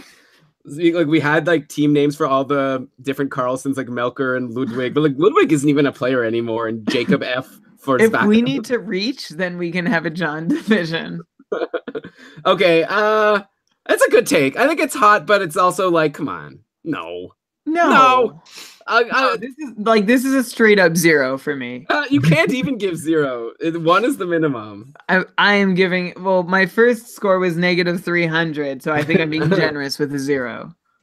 I'll give it a 3. I feel like there's something there. Like it's fun. It's a fun take, but and like, you know, I mean, Erik Karlsson was so good. Like Erik Karlsson, I think might have been the best Karlsson this year. Like I guess William Karlsson was so good, but the end of the season when it counted, William Karlsson was also good. But like Erik Karlsson ended up being one of the top defensemen in terms of points per game, and he did block shots. Like he's good in multi-category leagues, and like he'll be even better next year because he'll be farther away from this injury. So come on, no, okay, 3, 2 or 3 doesn't matter. Their blocks, shots, and hits were reasonably close. Like John Carlsson took 40 more shots in 11 more games. So like you probably shot at a higher rate. Also, there's a problem with John Karlsson because he's a UFA this summer, and if he doesn't go back to Washington, then I don't know, like he's not guaranteed to be the top power play defenseman on every team. So I would be very nervous about John Karlsson next year if I had him in a keeper league that I was depending on him. I feel like I would try to trade him now just in case. Even though if he's smart, like for his career, he should try to re-sign with a team that would let him be the top power play defenseman. I guess he probably will, right? If he, yeah. Well, I mean, it depends what he's looking for. I don't know. Like the biggest thing that he had over Erik Karlsson this year was plus minus. Everyone had something on Erik Karlsson and plus minus. Erik was a minus 25. John was even. So yeah, a potential team change for John does affect that. A potential team change for Erik affects that too. How about this hot take? William will be the third most valuable Karlsson next year. That's a good one. I'll give it a 4. Thanks. So, Dave, what's your take on this take? Yeah, this is definitely just one of those takes that are hot just for the sake of trying to have a hot take, like saying like, Tom Wilson's going to lead the league in scoring next year. Like just trying to be like outrageous. I don't think it's not as outrageous. Let Dave go. Let him go. Yeah, okay. Not as like saying, yeah, like a fourth liner is going to lead the league or something like that. But no, I can understand. I mean, obviously Willie Karlsson's great and John Karlsson's good, but no one touches EK. So I'm going to give this a 2. Oof. EK65. The new low hot take with a 5. Jeremy Gale. Jeremy knew what he was getting into when he had an insult to Karlsson. Elon, you're wearing your Erik Karlsson hat tonight? I'm not. I'm just wearing my regular Sens hat. Oh. I don't like to wear a red hat with a troll take. Yeah. I don't like wearing a red hat with a blue shirt. I think it's kind of lame. Like I'm not like a flag or whatever. I don't know. Okay. So you're not a Montreal Expo. Yeah. I don't like putting up so many colors at once. You're not a Toronto Blue Jay playing on Canada Day. Yeah, okay. We're gonna take a break from hot takes for just a second. Ooh, and sponsor? Brad Jansen is following up his hot take. Flaming hot Cheetos. Oh, actually, we should mention a sponsor. No, we don't have a sponsor. The sponsor for this episode is the patrons of Keeping Karlsson for supporting this podcast. Thank you but so we don't much. have one this Sunday, and we don't have a show this Sunday. But if you take a look at what I schedule. Oh God, Brian, this is a bonus episode for the patrons. We're not throwing in a sponsor. Grab a seat. There we go. All right, rolling off. Yeah, SeatGeek and FanDuel. Check them out. So last hot take off, Brad had us create a fantasy relevant line of only Karlssons or something. He had like a thing. Oh, it's Connors and Karlsson. Connors and Karlsson. No, I thought it was Connors and Ryans. Sure, we'll go with that. Definitely Connors and Karlssons. Brian's just being annoying. This year, he says, can you make an NHL lineup using only 3 initial players? What does that mean? So, like, I'll give you one. Like JVR. Like OEL on defense, right? Okay, so we have JVR, OEL. They're not on a line. Wait, CMD? That's you're how making your own lineup using only 3-letter players. Oh, only 3-letter. Like you would refer to typically like as a 3-letter or 3-name, type player. So are we taking turns on this, or are we just gonna? Yeah, you can take turns or throw them out there. So like left wing, you've got OEL on defense, JVR. What is he, a right winger? I think he's left wing. Yeah. What about OV? Does OV count? No. I like that one, but it's not on his list. ROR? Oh, good one. Yeah, that's a good one. All right, he's the center right now. I like OV. I always call him OV. OVI. No, that's not the point. His initials are not OVI. His name is not Olaf Victor Ingersoll. John said 3-letter names. He didn't say obvious 3 initial players. 3 initial players. AO. All right. PKS. That's a good one. This is just, I'm not enjoying this. Well, okay. I'll put you out of your misery because I also didn't agree with his the Sebastian Ahos should be 3 initial players. JT Miller. like whatever Sebastian's middle name is, like the Carolina Sebastian Aho, I'll take that guy on this team. That guy. So his list was so Ryan Nugent-Hopkins at center, OEL defenseman, JVR is an extra. Now help me figure out some of these. Oh, these are easy. Sorry, I read this hot take and went back to him and was like, can you tell me like who DSP is? Devontae Smith-Pelly, dude. Sure. Huge. Okay. We mention him on the podcast all the time. Sure. PLD. PLD, Pierre-Luc Dubois. Hey, you got it. I was confused with those two. I was very much like Marc-Andre Fleury. So I don't know. I thought it was fun to get another similar make a lineup question, but I thought it was more of a mini game than a hot take. All right. I'm going to go ROR with PLD and JVR. No, sorry. JVR and RNH. OEL and PLD can play defense, and MAF in net. Why is PKS on defense? Well, no one calls him that, so I There's guess no PKS. But there's PKS doesn't exist. But there's MDZ. I'd rather do MDZ rather than having PLD on defense. I don't know. I'd rather run 4 forwards, 1 defenseman. MEZ or MEV, Mark Edward Vlasic. Oh yeah. Brian, you have to pick a defenseman. You can't just put forwards on defense. No, we have a permanent power play. We're gonna crush everyone. This team's gonna lose all the time. They're gonna let in so many goals. If JVR needs to play defense instead, maybe he can get some. Oh, what about Trevor Van Riemsdyk? TVR. I'd rather JVR and TVR. I think I'd rather TJ Brody. I'd rather have Marc-Edouard Vlasic than Trevor Van Riemsdyk on defense. Also true. Hot take? I would rather have James Van Riemsdyk spend a month with his brother learning how to play defense, and then he plays defense. That's all it takes. Just hang out with your brother, and he teaches, hey, how do you play defense? You know that JVR hangs out with professional hockey players all the time. He can ask Morgan Riley. He doesn't have to hang out with his brother. So yeah, but TVR would be like a healthy scratch. Like he'd be in the press box. He'd be available to the team. Yeah, but JVR's not available. He's playing. All right, let's go. Hot takes. Okay, hot takes. The next hot take. Wait, just for context, how many do we have left? 9, 10, 11, 12, 5. Okay. How is that for context? Like, well, I just want to know how to pace myself here. Yeah, it's not for context. It's so that you can know when you go to bed. Just for context would mean like it's gonna adjust your scoring or something. Well, it's going to adjust how long I talk about each take. I think that's like, why are we arguing about this? I don't know. We're not after this. We're not going to do a podcast for a while, so we need to just get it all out. Get it all out. The next hot take. The first part interesting. Second part, don't know. Kessel will remain the league leader in power play points next season and will outscore both Sidney Crosby and Malkin. He did not specify he will outscore them on the power play, so I took that as just outscoring them in general. Which, well, if he's going to lead the league in power play points, it would assume that he's going to do better than Malkin other people. Crosby. Yeah. So it must mean. So it's like two completely separate hot takes. Kessel's going to be top at power play points, and separately, he's going to outscore, what was it, Crosby and who? Malkin? Malkin. I wouldn't say that they're two separate. Like, I think that's just fine. Like, he is going to outscore Crosby and Malkin by virtue of leading the league in power play. Like, that's just the backup. Brian, you're being generous. I feel like I don't want our hot takeoff winner to be one of these, like, amalgam compound takes. You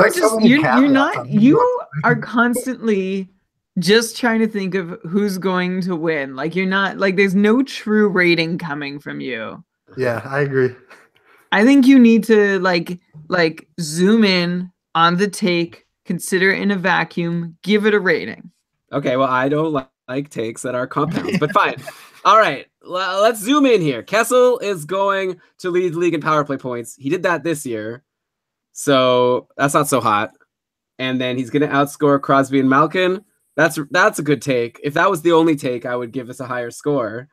But it's good. And also Malkin and Crosby maybe tend to get injured more often, though it's been a while now since Crosby got injured. I think it's a reasonable take. It's reasonable hotness. I don't love the compound, so I'm gonna do another 4. I feel like I've been doing 4s a lot, but I'll do another 4. Your average is actually 3.3 at the moment. Yeah, John, I was gonna ask, like, if you're keeping track of like who's the most like how many points have been awarded by each person. I was just calculating each of your averages. Elon is very stingy. I'm waiting for something to blow my socks off. You just are like, I don't want this to win, so so whatever it takes to keep it. I want the one I like the best to win. That's how it works. That's a contest. No, it works that I'm a judge of a contest. Okay. So what was your score on this one? 4. So Phil Kessel leading the league. Dave, you go. I want to do a little more research. Sure. I like this take, probably my favorite one yet. I think I'm going to give it a 7. I think it's pretty hot, and obviously saying that you're out going to point Malkin and Crosby, and especially being on the power play, he's probably in, if you watch their power play, he's probably in always one of the best positions on the wing there to get a point on the power play. And just that he's going to outpace them. Yeah, it's always possible that Crosby's going to get injured or Malkin's going to get injured. Not to get into a Band-Aid boy argument and for either of them, but he's much more likely to stay healthy than both of them, I guess you can say. And so, yeah, 7. Yeah, and also to be fair, even without injuries, Kessel had 92 points this season. And what did Crosby have? Crosby had 89, and Crosby played the full season. So Kessel outscored Crosby this year, and Malkin had 98 to Kessel's 92. So, I mean, I think it almost happened this year. So that's why I'm just saying it's not as hot, but it's a good take. Kessel, we should definitely take I guess Brian's research is going to point to this. Like, this was such an amazing season for Phil Kessel. I'd imagine 92 points. That's got to be a career high, right? You definitely don't need to throw to me to find that out. Okay, I got it right in front of me. Career high. Before that, his best ever was 82 points in 82 games for the Leafs. So he blew that out of the water, 92 points. Here's the thing, though, is if you told me that Kessel outscored Crosby and came close to Malkin this season, I would have not believed you without actually knowing the statistics behind it. So I feel like that still means the hotness of the take should still be up there. You know what I mean? What you're if you saying. just said it, you'd be like, oh, there's no way Kessel's gonna outscore Malkin and Crosby. I mean, that's crazy, but then it isn't crazy. I don't know. That's to me kind of the difference. I think it's especially hot, especially when you speak of, because power play, they're kind of even because they're all playing together. And then on even strength, Kessel's third line. So he's probably not their lines are pretty even, but just the fact that he's third line and Malkin's second and Crosby's 1. So he might not be getting as much ice time. All right, you know what? You've convinced me, guys. 5. Wow. I'm going to suggest a more impactful frame for this take, which is that Phil Kessel will be the most valuable Penguin to own in fantasy hockey. And he has right wing compared to do you agree that that's still in the spirit of the take? That's how I want to rate it. I think so. And also shots on goal. Kessel 261. That must be higher than Crosby and Malkin? I gotta check that out. Crosby had 240. 247, and Malkin had 239. So there you go. Kessel is already better in power play points and in shots, and he's very close in points to Malkin and beat Crosby. If he could do it again next year. Brian, so tell us now, with all this time you've had to research, do you think Kessel could do this again next year? Yeah, so as we pointed out through the year, every time we visited Phil Kessel and gawked at his amazing numbers, and then was our follow-up was always, and it actually kind of looks sustainable. And sure enough, it was. He kept it up all year long, which is amazing. And I'm looking now that the season's done, looking at any real indications that this is not going to happen again. Honestly, the biggest one I see is that he is 30 years old and he'll be 31 at the start of next season. So we're just looking at a guy who's another year older. But so are Crosby and Malkin. But also, that's younger than a lot of people would think, just because he's been around so long. And his hairline. Right. So I'm looking, if I wanted to nitpick, I could say that his shooting percentage on the power play was a little high. But since becoming a Penguin in 3 seasons, he was snake bitten his first year with the Penguins, but the last 2, he's had 14% and 17.5% shooting percentage on the power play, which sounds high, and it is, but on a power play for a sharpshooter, it's not totally unreasonable. His last couple of years in Toronto were around 10 or 11, but the years before that were in this neighborhood. I see this, and Pittsburgh as a team, that loads up that top power play too. Of course, Crosby and Malkin are still going to get points here. So Kessel isn't going to run away. Like Crosby had just 4 fewer power play points this year. I love it. I like the take a lot. Where am I going to rank it? I'm not going to be like Elon. I'm not going to think of where I'm going, what territory my number is going to push it into. I'm going to give it also positional eligibility. Like that helps my reframing, but I should treat the take as it was given, which is Kessel will remain the league leader. Yeah, I think you bring position eligibility kind of makes you critique your own way of framing the question. Yeah. I also, to look into this, I went to see who were recent league leaders in power play points and were they able to keep it up? Backstrom. And you have guys like Claude Giroux being like remarkably consistent up there. I don't know. I'm trying to like quickly glean this info. Like Sidney Crosby has been up there a couple times, but not necessarily consecutive years. Is it always Nicholas Backstrom that's on the top? That's one of the top power play guys.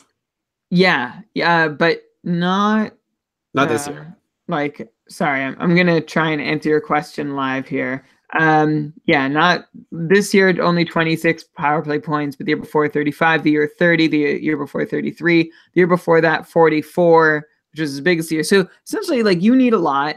I don't see it happening that often where players are going back to back. And I don't think I'm going to read a whole lot into that either, because I don't see a whole lot changing in Pittsburgh. So for that reason, I like the take.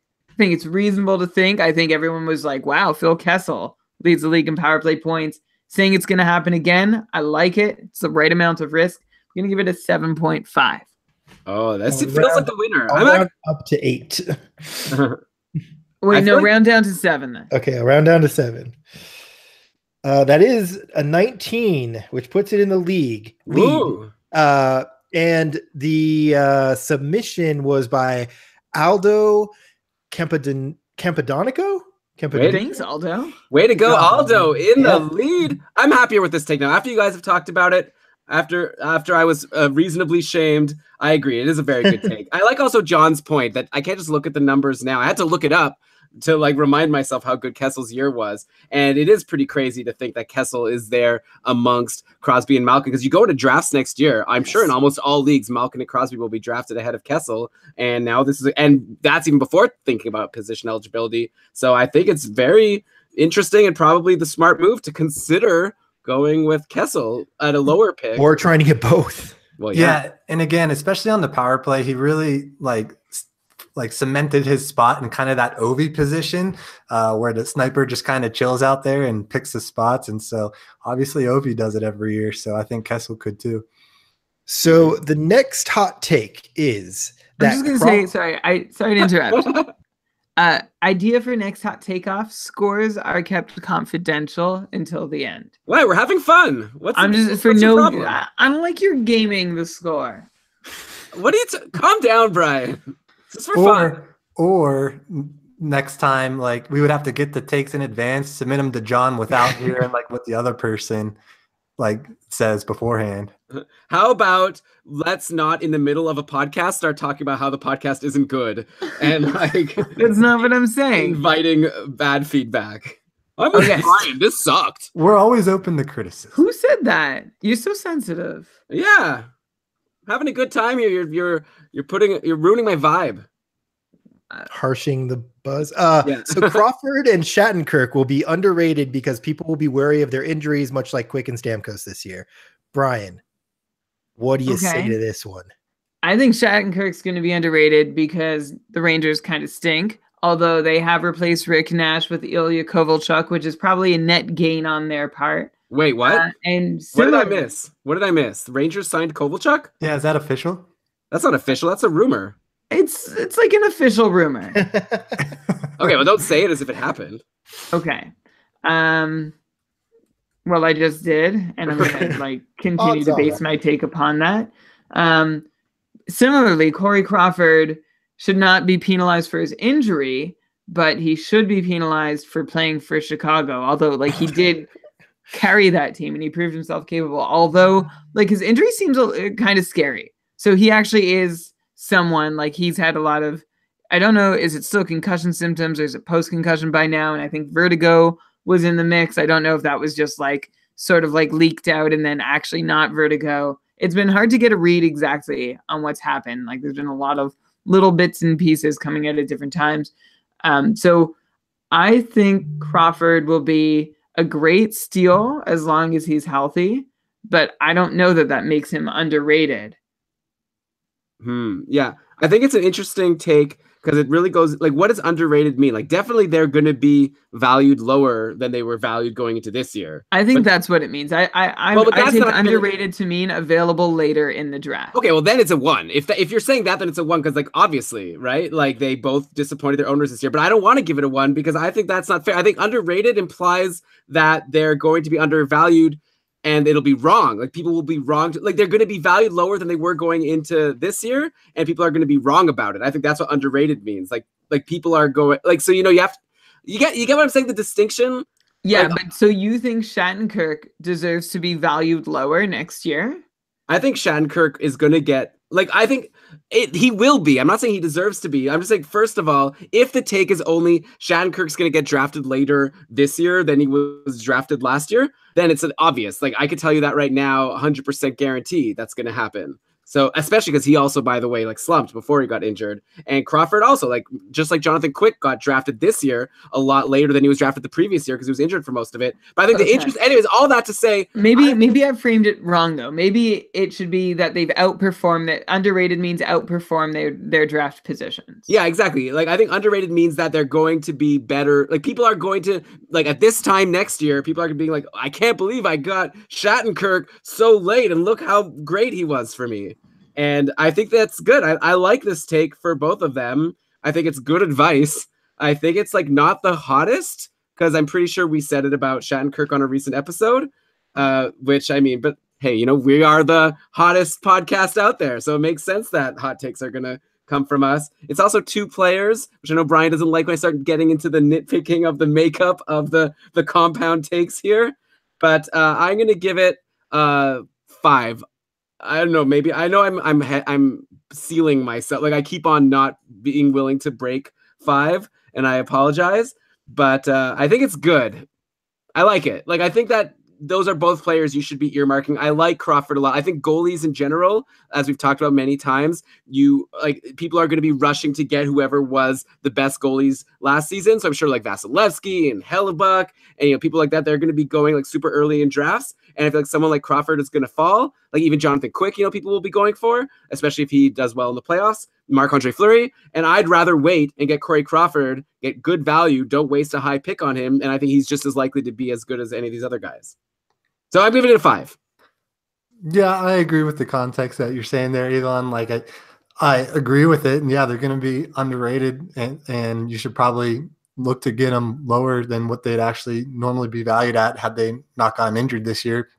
But it's not that hot. I think any smart fantasy hockey player is going to realize that. Like, I think, like, in tier 1 for the cupful, for example, I think they're going to go at about what they probably should go at. And that would be to say a little bit higher than maybe you would in, like, your hometown league or something like that.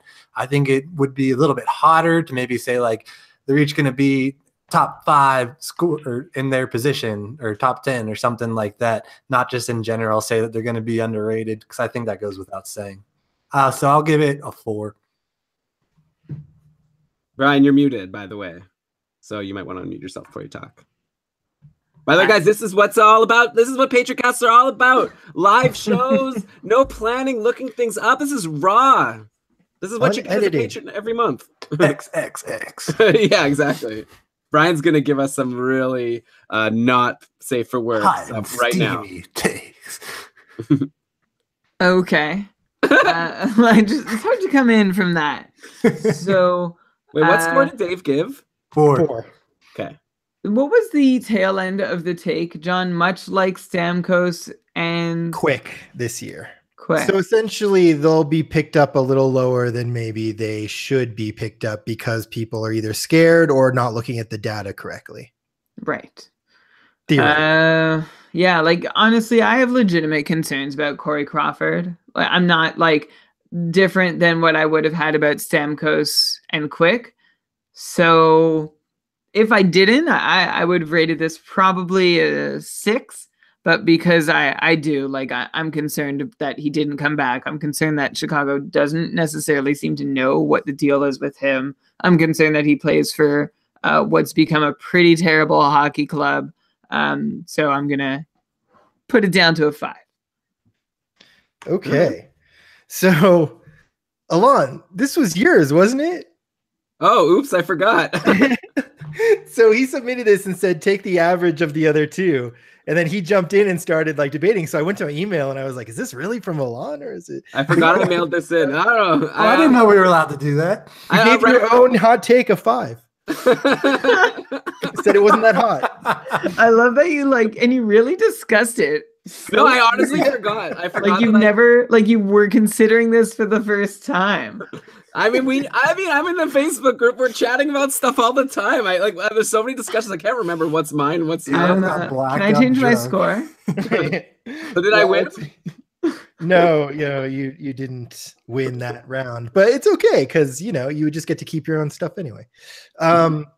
So that was hilarious. The next hot take is Grubauer resigns in Washington, making Holtby available for trade. I think this is essentially saying Washington's going to take Grubauer and trade Holtby, if you were to break it down. But yes, that is what the hot take said. This is terrible. It's not even saying that Holtby is going to be traded. It just says Holtby is available for trade. So, I mean, yeah, I agree, but that's just a really bad take, 2. I disagree. I actually like the take. Whatever, the wording might be not, whatever. Let's reframe like Brian did with the last one. Be like Grubauer is going to be the starting goalie on Washington next year, and Holtby, I guess, whatever, is the backup or he gets traded or something. But I don't think it's going to happen, actually. I could even see Holtby taking back the job at some point, even in these playoffs. I don't know if that's a hot take or just a regular opinion. Or we'll have to wait and see what happens. I don't know. I think it's fun, but I do think Holtby's had a great career, and I don't think, and he was good at the start of the season. I just don't feel like Washington's just going to completely give up on him now. If anything, maybe they would go to a tandem for a while and let them have another year to let it shake out. It seems like that would be very rash to just give up on Holtby. I mean, I guess it depends who they could get for him. If they could get a huge, big haul, picks and great players for Braden Holtby, and they still have Grubauer, who's a decent goalie, then maybe it's worthwhile. But I just don't see it happening. So I don't want to give this a high score. I really want to give someone a really high score, but it's not going to be this one just because I really don't see it happening. So I'm going to give it a 4. So there's a goalie prospect in the Washington system who has one of the most frustrating names in hockey. It's Phoenix Copley. But Copley is spelled like Copley, and Phoenix is spelled wrong. So he's been a guy who was supposed to apparently be the backup this year, but Grubauer hung around, and remember that wasn't really supposed to happen. We thought Grubauer was finished in Washington. We thought he would be the backup goalie on Vegas. Yeah, and then they ended up taking Picard as their backup. And then lucky for them, they ended up getting Malcolm Subban in a trade. But yeah, Nate Schmidt ended up I think Washington wasn't happy with how that summer went. I don't know if now that they have Grubauer starting, maybe they've reassessed how they felt about it. I think at the time they were hoping to lose Grubauer and keep Nate Schmidt. Yeah, they're probably still happy to have Grubauer given how the season's gone. Holtby's only signed for 2 more years at 6.1. So he does have a no trade clause. It's a modified no trade clause. There are 7 teams to which he can't be traded, thanks to Cap Friendly for that info. So where am I going with this? I guess what I'm trying to figure out is there room for Philip Grubauer to actually hang around in the Caps organization? I feel like he's a restricted free agent this summer, so he can't get paid. But maybe there's a team out there that wants to trade for him. I wonder, I know on the last show, I'm Brian Elliott and Philadelphia seem like a pretty good fit for one another. but I mean, terrible first playoff start for him. I wonder if, although it's the same division, so I don't see Grubauer's rights being traded from Washington to Philly, but it could happen. Like, there are teams with goalie needs, and Grubauer has to be one of the most tempting goalie free agents. But the take is that he stays in Washington. Yeah, that they choose Grubauer over Holtby and trade Holtby. Yeah. Well, it doesn't even say that. It says he'd be available to be traded. I'm going to say it's a hot take. It's certainly possible. I'm going to give it a 6 because it's definitely possible. But as Elon said, I don't know that's so defensible because by the time these play, like by the end of the series, by the end of next week, it could just be like, oh yeah, it's Braden Holtby. But maybe not. Washington's winning now 3-2. And by the way, the guy who, John, you didn't know his initials, DSP, scored a goal just now to put the Caps in the lead 3-2 in the third. DSP. All right. Go Caps. So that was Braden Can. You guys gave him a 12 on this hot take. Let's move out west. And Bo Horvat will be next year's biggest draft steal at the center position with 60 plus points next year.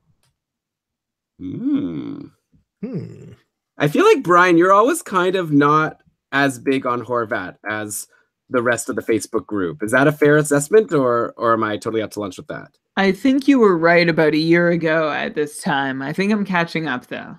He had, okay, so let's recap this year. He ended up with 44 points in 64 games, which is a 56-point pace. So, and the year before he had 52 points. So he's improved on his pace from last year. Hopefully next year he won't get injured. I think that Vancouver, as Cam has said, I think on Facebook or on Twitter, he's a bit Cam Robinson from Dabber Hockey, I can say, and he's a big Canucks fan. He said how the Canucks have reinforcements coming. Finally, they have some really good young players that might be joining the team next year. They lose the Sedins, but obviously, and it's great news that Brock Besser's injury isn't too serious. He should be fine. Apparently, he'll be ready to even start training in the summer. So I think that, yeah, like all signs point to Bo Horvat finally breaking out next year and breaking 60 points. I like it. I think it's a great take. I think that this might be one of the last times that he'll be like underrated as like a sub 60-point guy. And also, I'm itching to finally give a good score. And I like this take. Put me down for, oh man, I want to give it a 7 or 8. Can I do 7.5?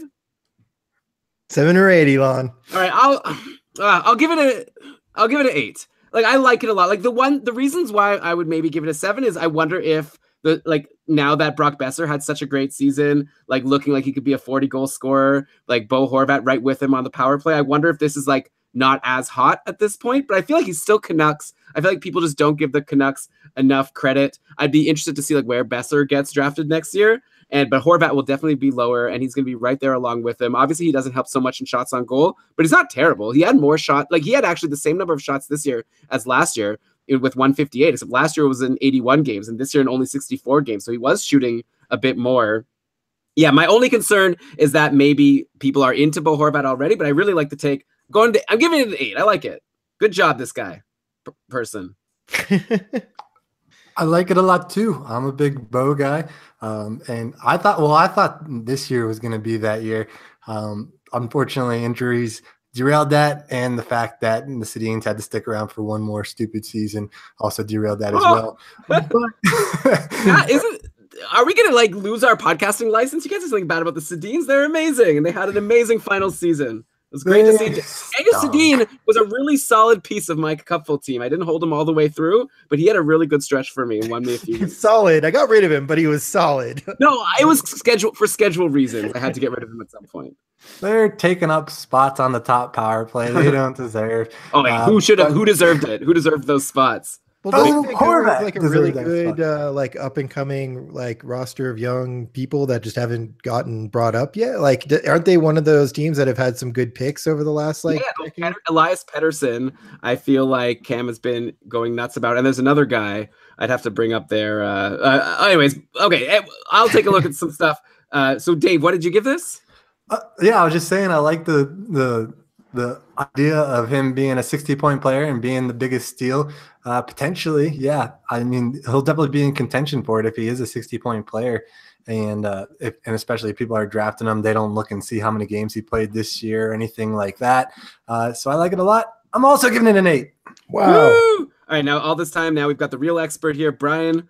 What's your take on Bo Horvat at this point? And I'm gonna look up who this other really good player is. Well, no, because I have a question for you. Okay. Like, remember how we felt about Nick Schmaltz going into this season?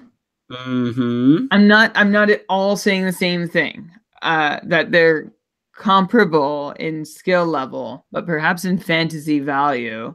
Would you take 2018-19 Bo Horvat before you were ready to take 17-18 Nick Schmaltz? Yeah, I feel Nick Schmaltz was always someone who I liked, and he did have stretches where he was very valuable this season, but I liked him because he'd be playing with Patrick Kane. And I've said this on a podcast recently.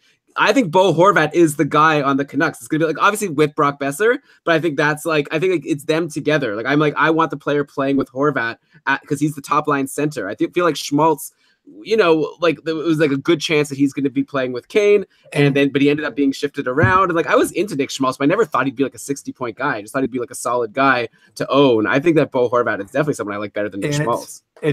It's unquestioned, or at least it should be unquestioned, that he's going to be top power play this next season. Whereas Chicago, we kind of didn't really know.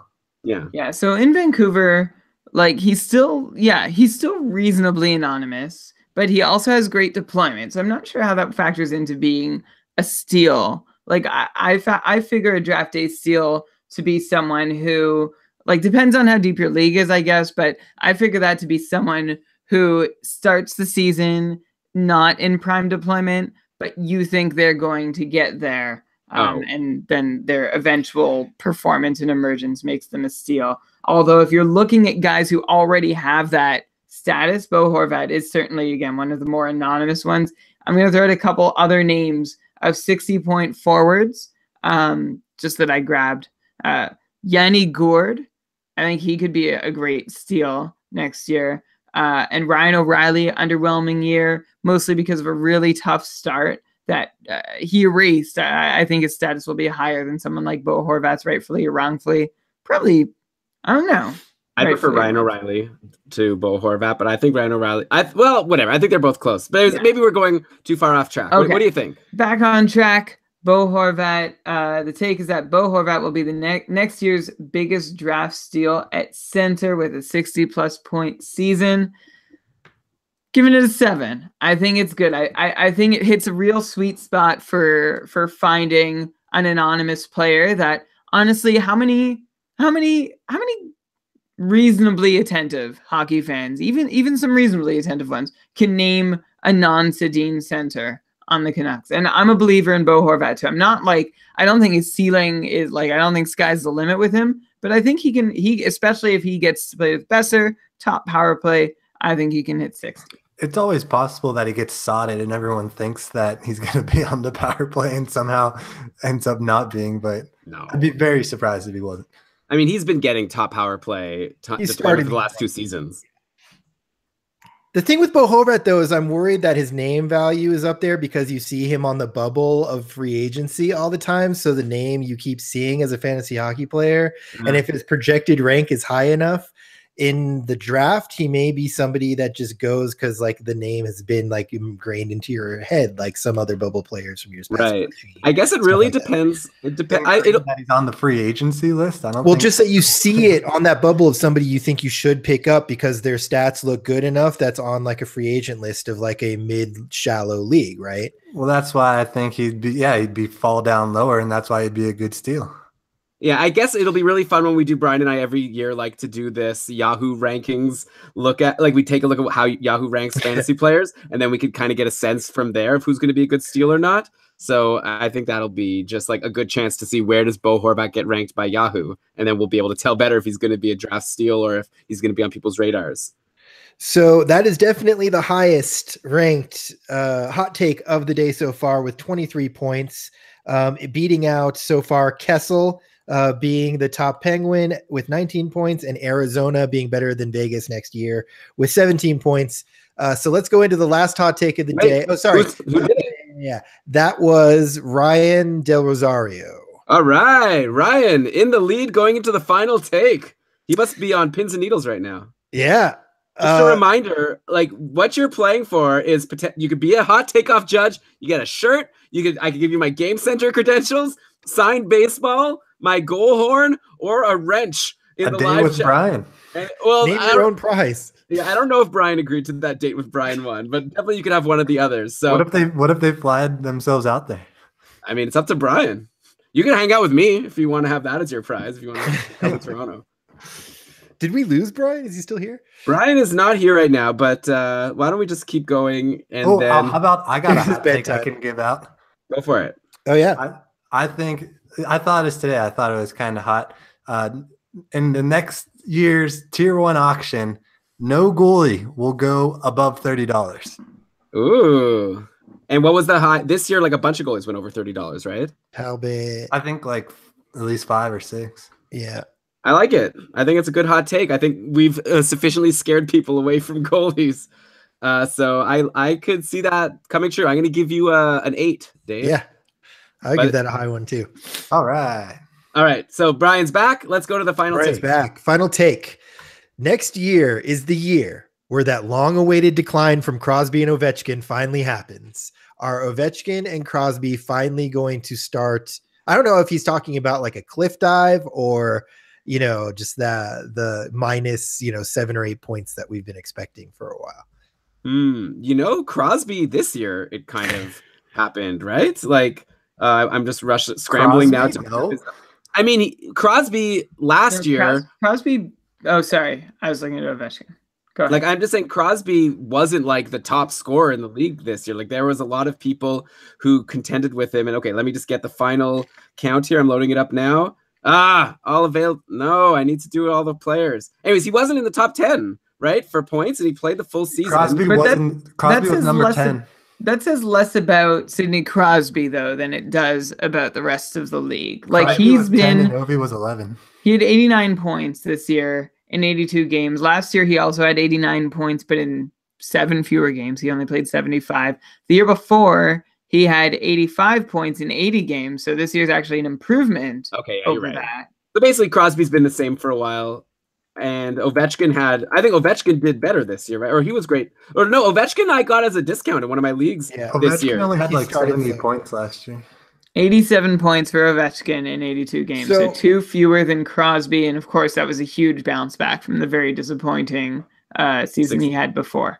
An added piece of context or supporting data that they had, maybe that goes to intent from this submission. Ovechkin's year-on, year-off pattern will get worse next year. He'll only score 35 goals, and Crosby won't break 80 points. Both will be picked in the top 5, but their value at the end of the year will be closer to 25 or 30. That is the drop-off they're talking about. Ovechkin year on, year off. Like last year he was off, but the 3 years before he had 50 goals or more. So I feel like he hasn't been year on and year off.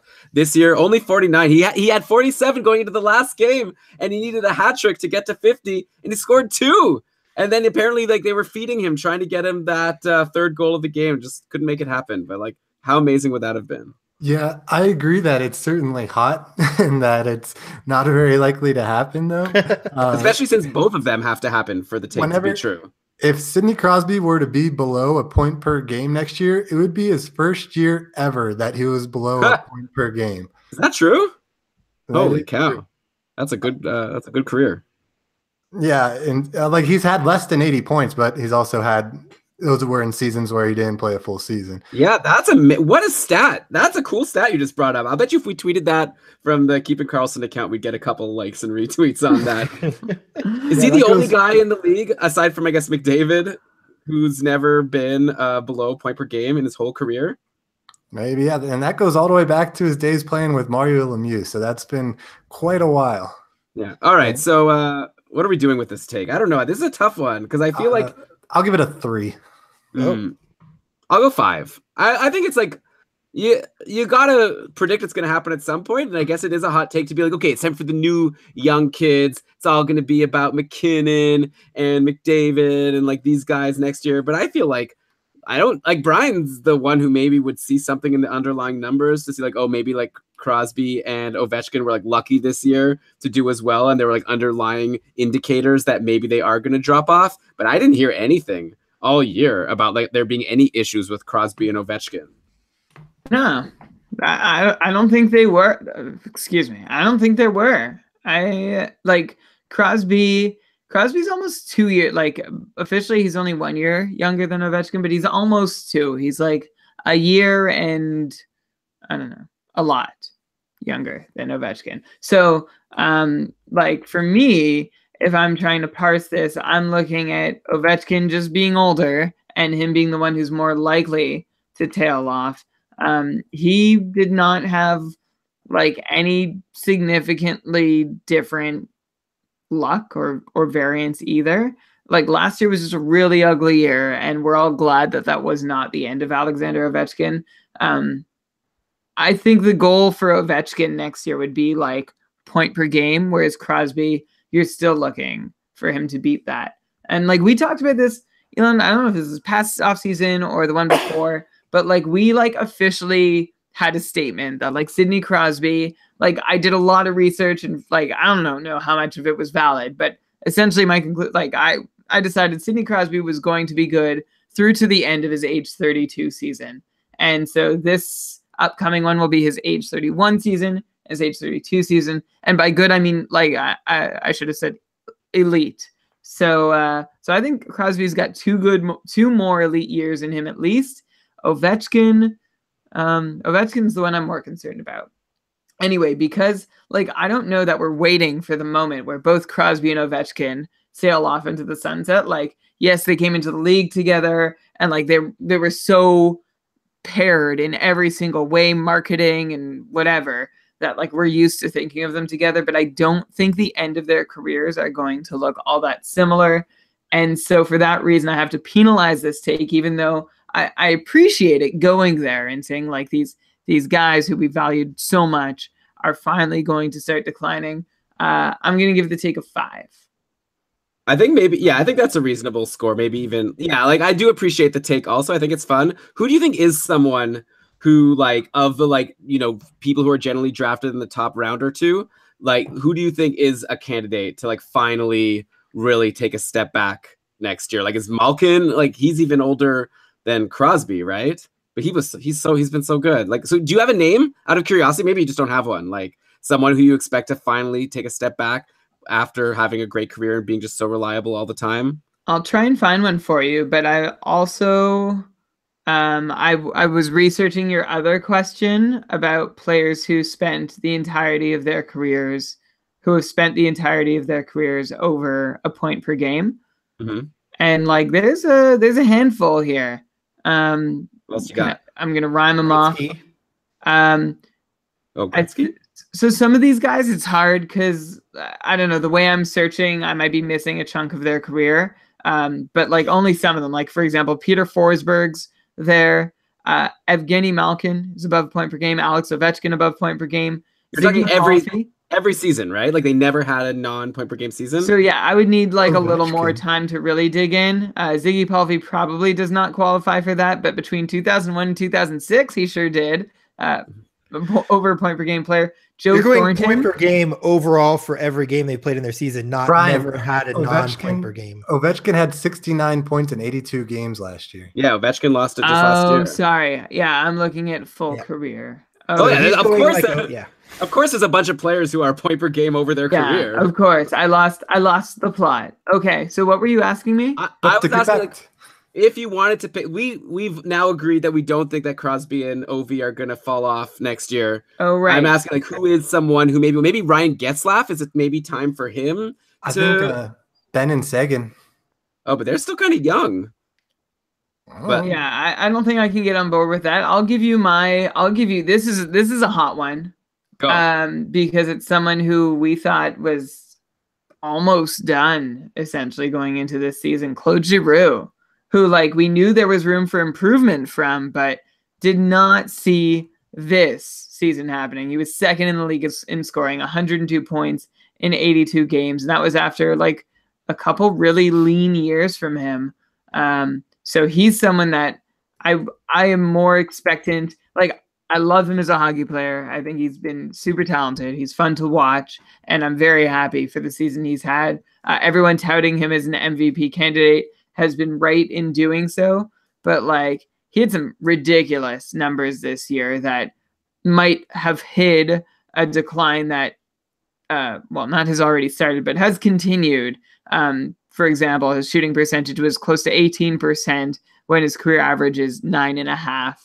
His on-ice shooting percentage, 11.4%, which is insane. Like the last few years, it was insanely low in the 6s and low 7s. Like essentially you're hoping for around 8 or 9 as an average number. So 11 and a bit is a lot. And those are just two reasons why I think what we saw from Giroux is a mirage. And so it's easy to say he's going to decline because it's a mirage this year to start with. But he is someone who could just continue. Like I see him as a 70-point guy, but certainly not like 102. I like it. That's a good hot take. So it seems like we have the hot take winner, I believe, is that Bo Horvat is going to be the biggest draft steal, at least at center. Maybe Claude Giroux will be the biggest draft bust at center, that people will now be drafting like in the top 5, top 10, and maybe Brian is predicting to be more like a 70-point guy next year. I like it. Also, Just to close this one out, though, Jean-Marc submitted this last one. Oh, oops. All right. Still a chance. Yeah. So, no, that one did not win, but I just wanted to let you guys know that submission. And yeah, that's all the takes for the day. All right. Thank you so much, John. I don't know if I asked if you were going to be available for this long. Hopefully you didn't have other plans that you've been putting on. Yeah. This was great. Like Dave and John, both of you, thank you so much for coming on the show. And I've been having a blast, and I'm really happy. So who's the winner? Hold on 1 second. The winner while you're tabulating, John, or do you want to do it aloud? We already said it. I just forgot. It's Ryan Del Rosso. Yeah, Del Rosario. Sorry. Yes. Congratulations, Ryan. Contact me. Send me a PM on Facebook. If not, then I'll reach out to you. But reach out to me. Tell me which prize you want, and we'll get that over to you. Congratulations, Bo Horvat, the winner, and Ryan, but winner of the hot takeoff. This is a lot of fun. So yeah, thanks to John and to Dave for joining us. Thanks to everyone who listened to this show. I just don't know. I don't know that was so hot. It was a smart take. Oh, well, what do you want to do? You want to reassess? No, I'm just curious. I got another one. What was the second best take? So the top take was Bo Horvat. The second best, or the second top ranking hot take, was the Kessel being a better draft steal than Crosby or Malkin, essentially. I like that one. But that wasn't even the take. That was Brian's changed version of the take. It was that he was going to be the better scorer. Yeah. Than Crosby and Malkin. Yes. All right, well, Brian, it's a panel of 3, so you can't just like override the final result. I'm just saying, like, the Horvat take, and I feel like I'm not adjusting. Congrats, Ryan. I'm just saying, like, that I might have given points for it being like very wise and crafty and clever. I have to say though, it's not so unconventional. So here's a couple of things that happened today. Brian, you gave 3 7s out, which was your top score, and it was for the 3 that were in the top 3. So your 7s went to Horvat, Kessel, and Arizona being better than Vegas. Yeah, I like that one too. Averages, Brian gave the highest scores of the day at 4.6. Elon was second with 4.1, and Dave was the lowest scorer at 3.9. Okay, pretty close though. We were all pretty close in the end. Yeah, you can tell I'm yeah.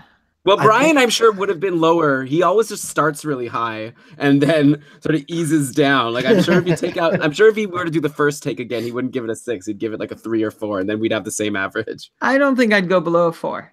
I don't even remember what it was. I think the Brandon Saad. The takes were a little bit better than last time, but there's still a lot of room for improvement here. As spoken by the person who gave the lowest grades, definitely both times also. Yeah, that's why we love him. I like this hot takeoff. I like the opportunity to be critical because generally Elon gave my hot take an 8, so that was a good hot take.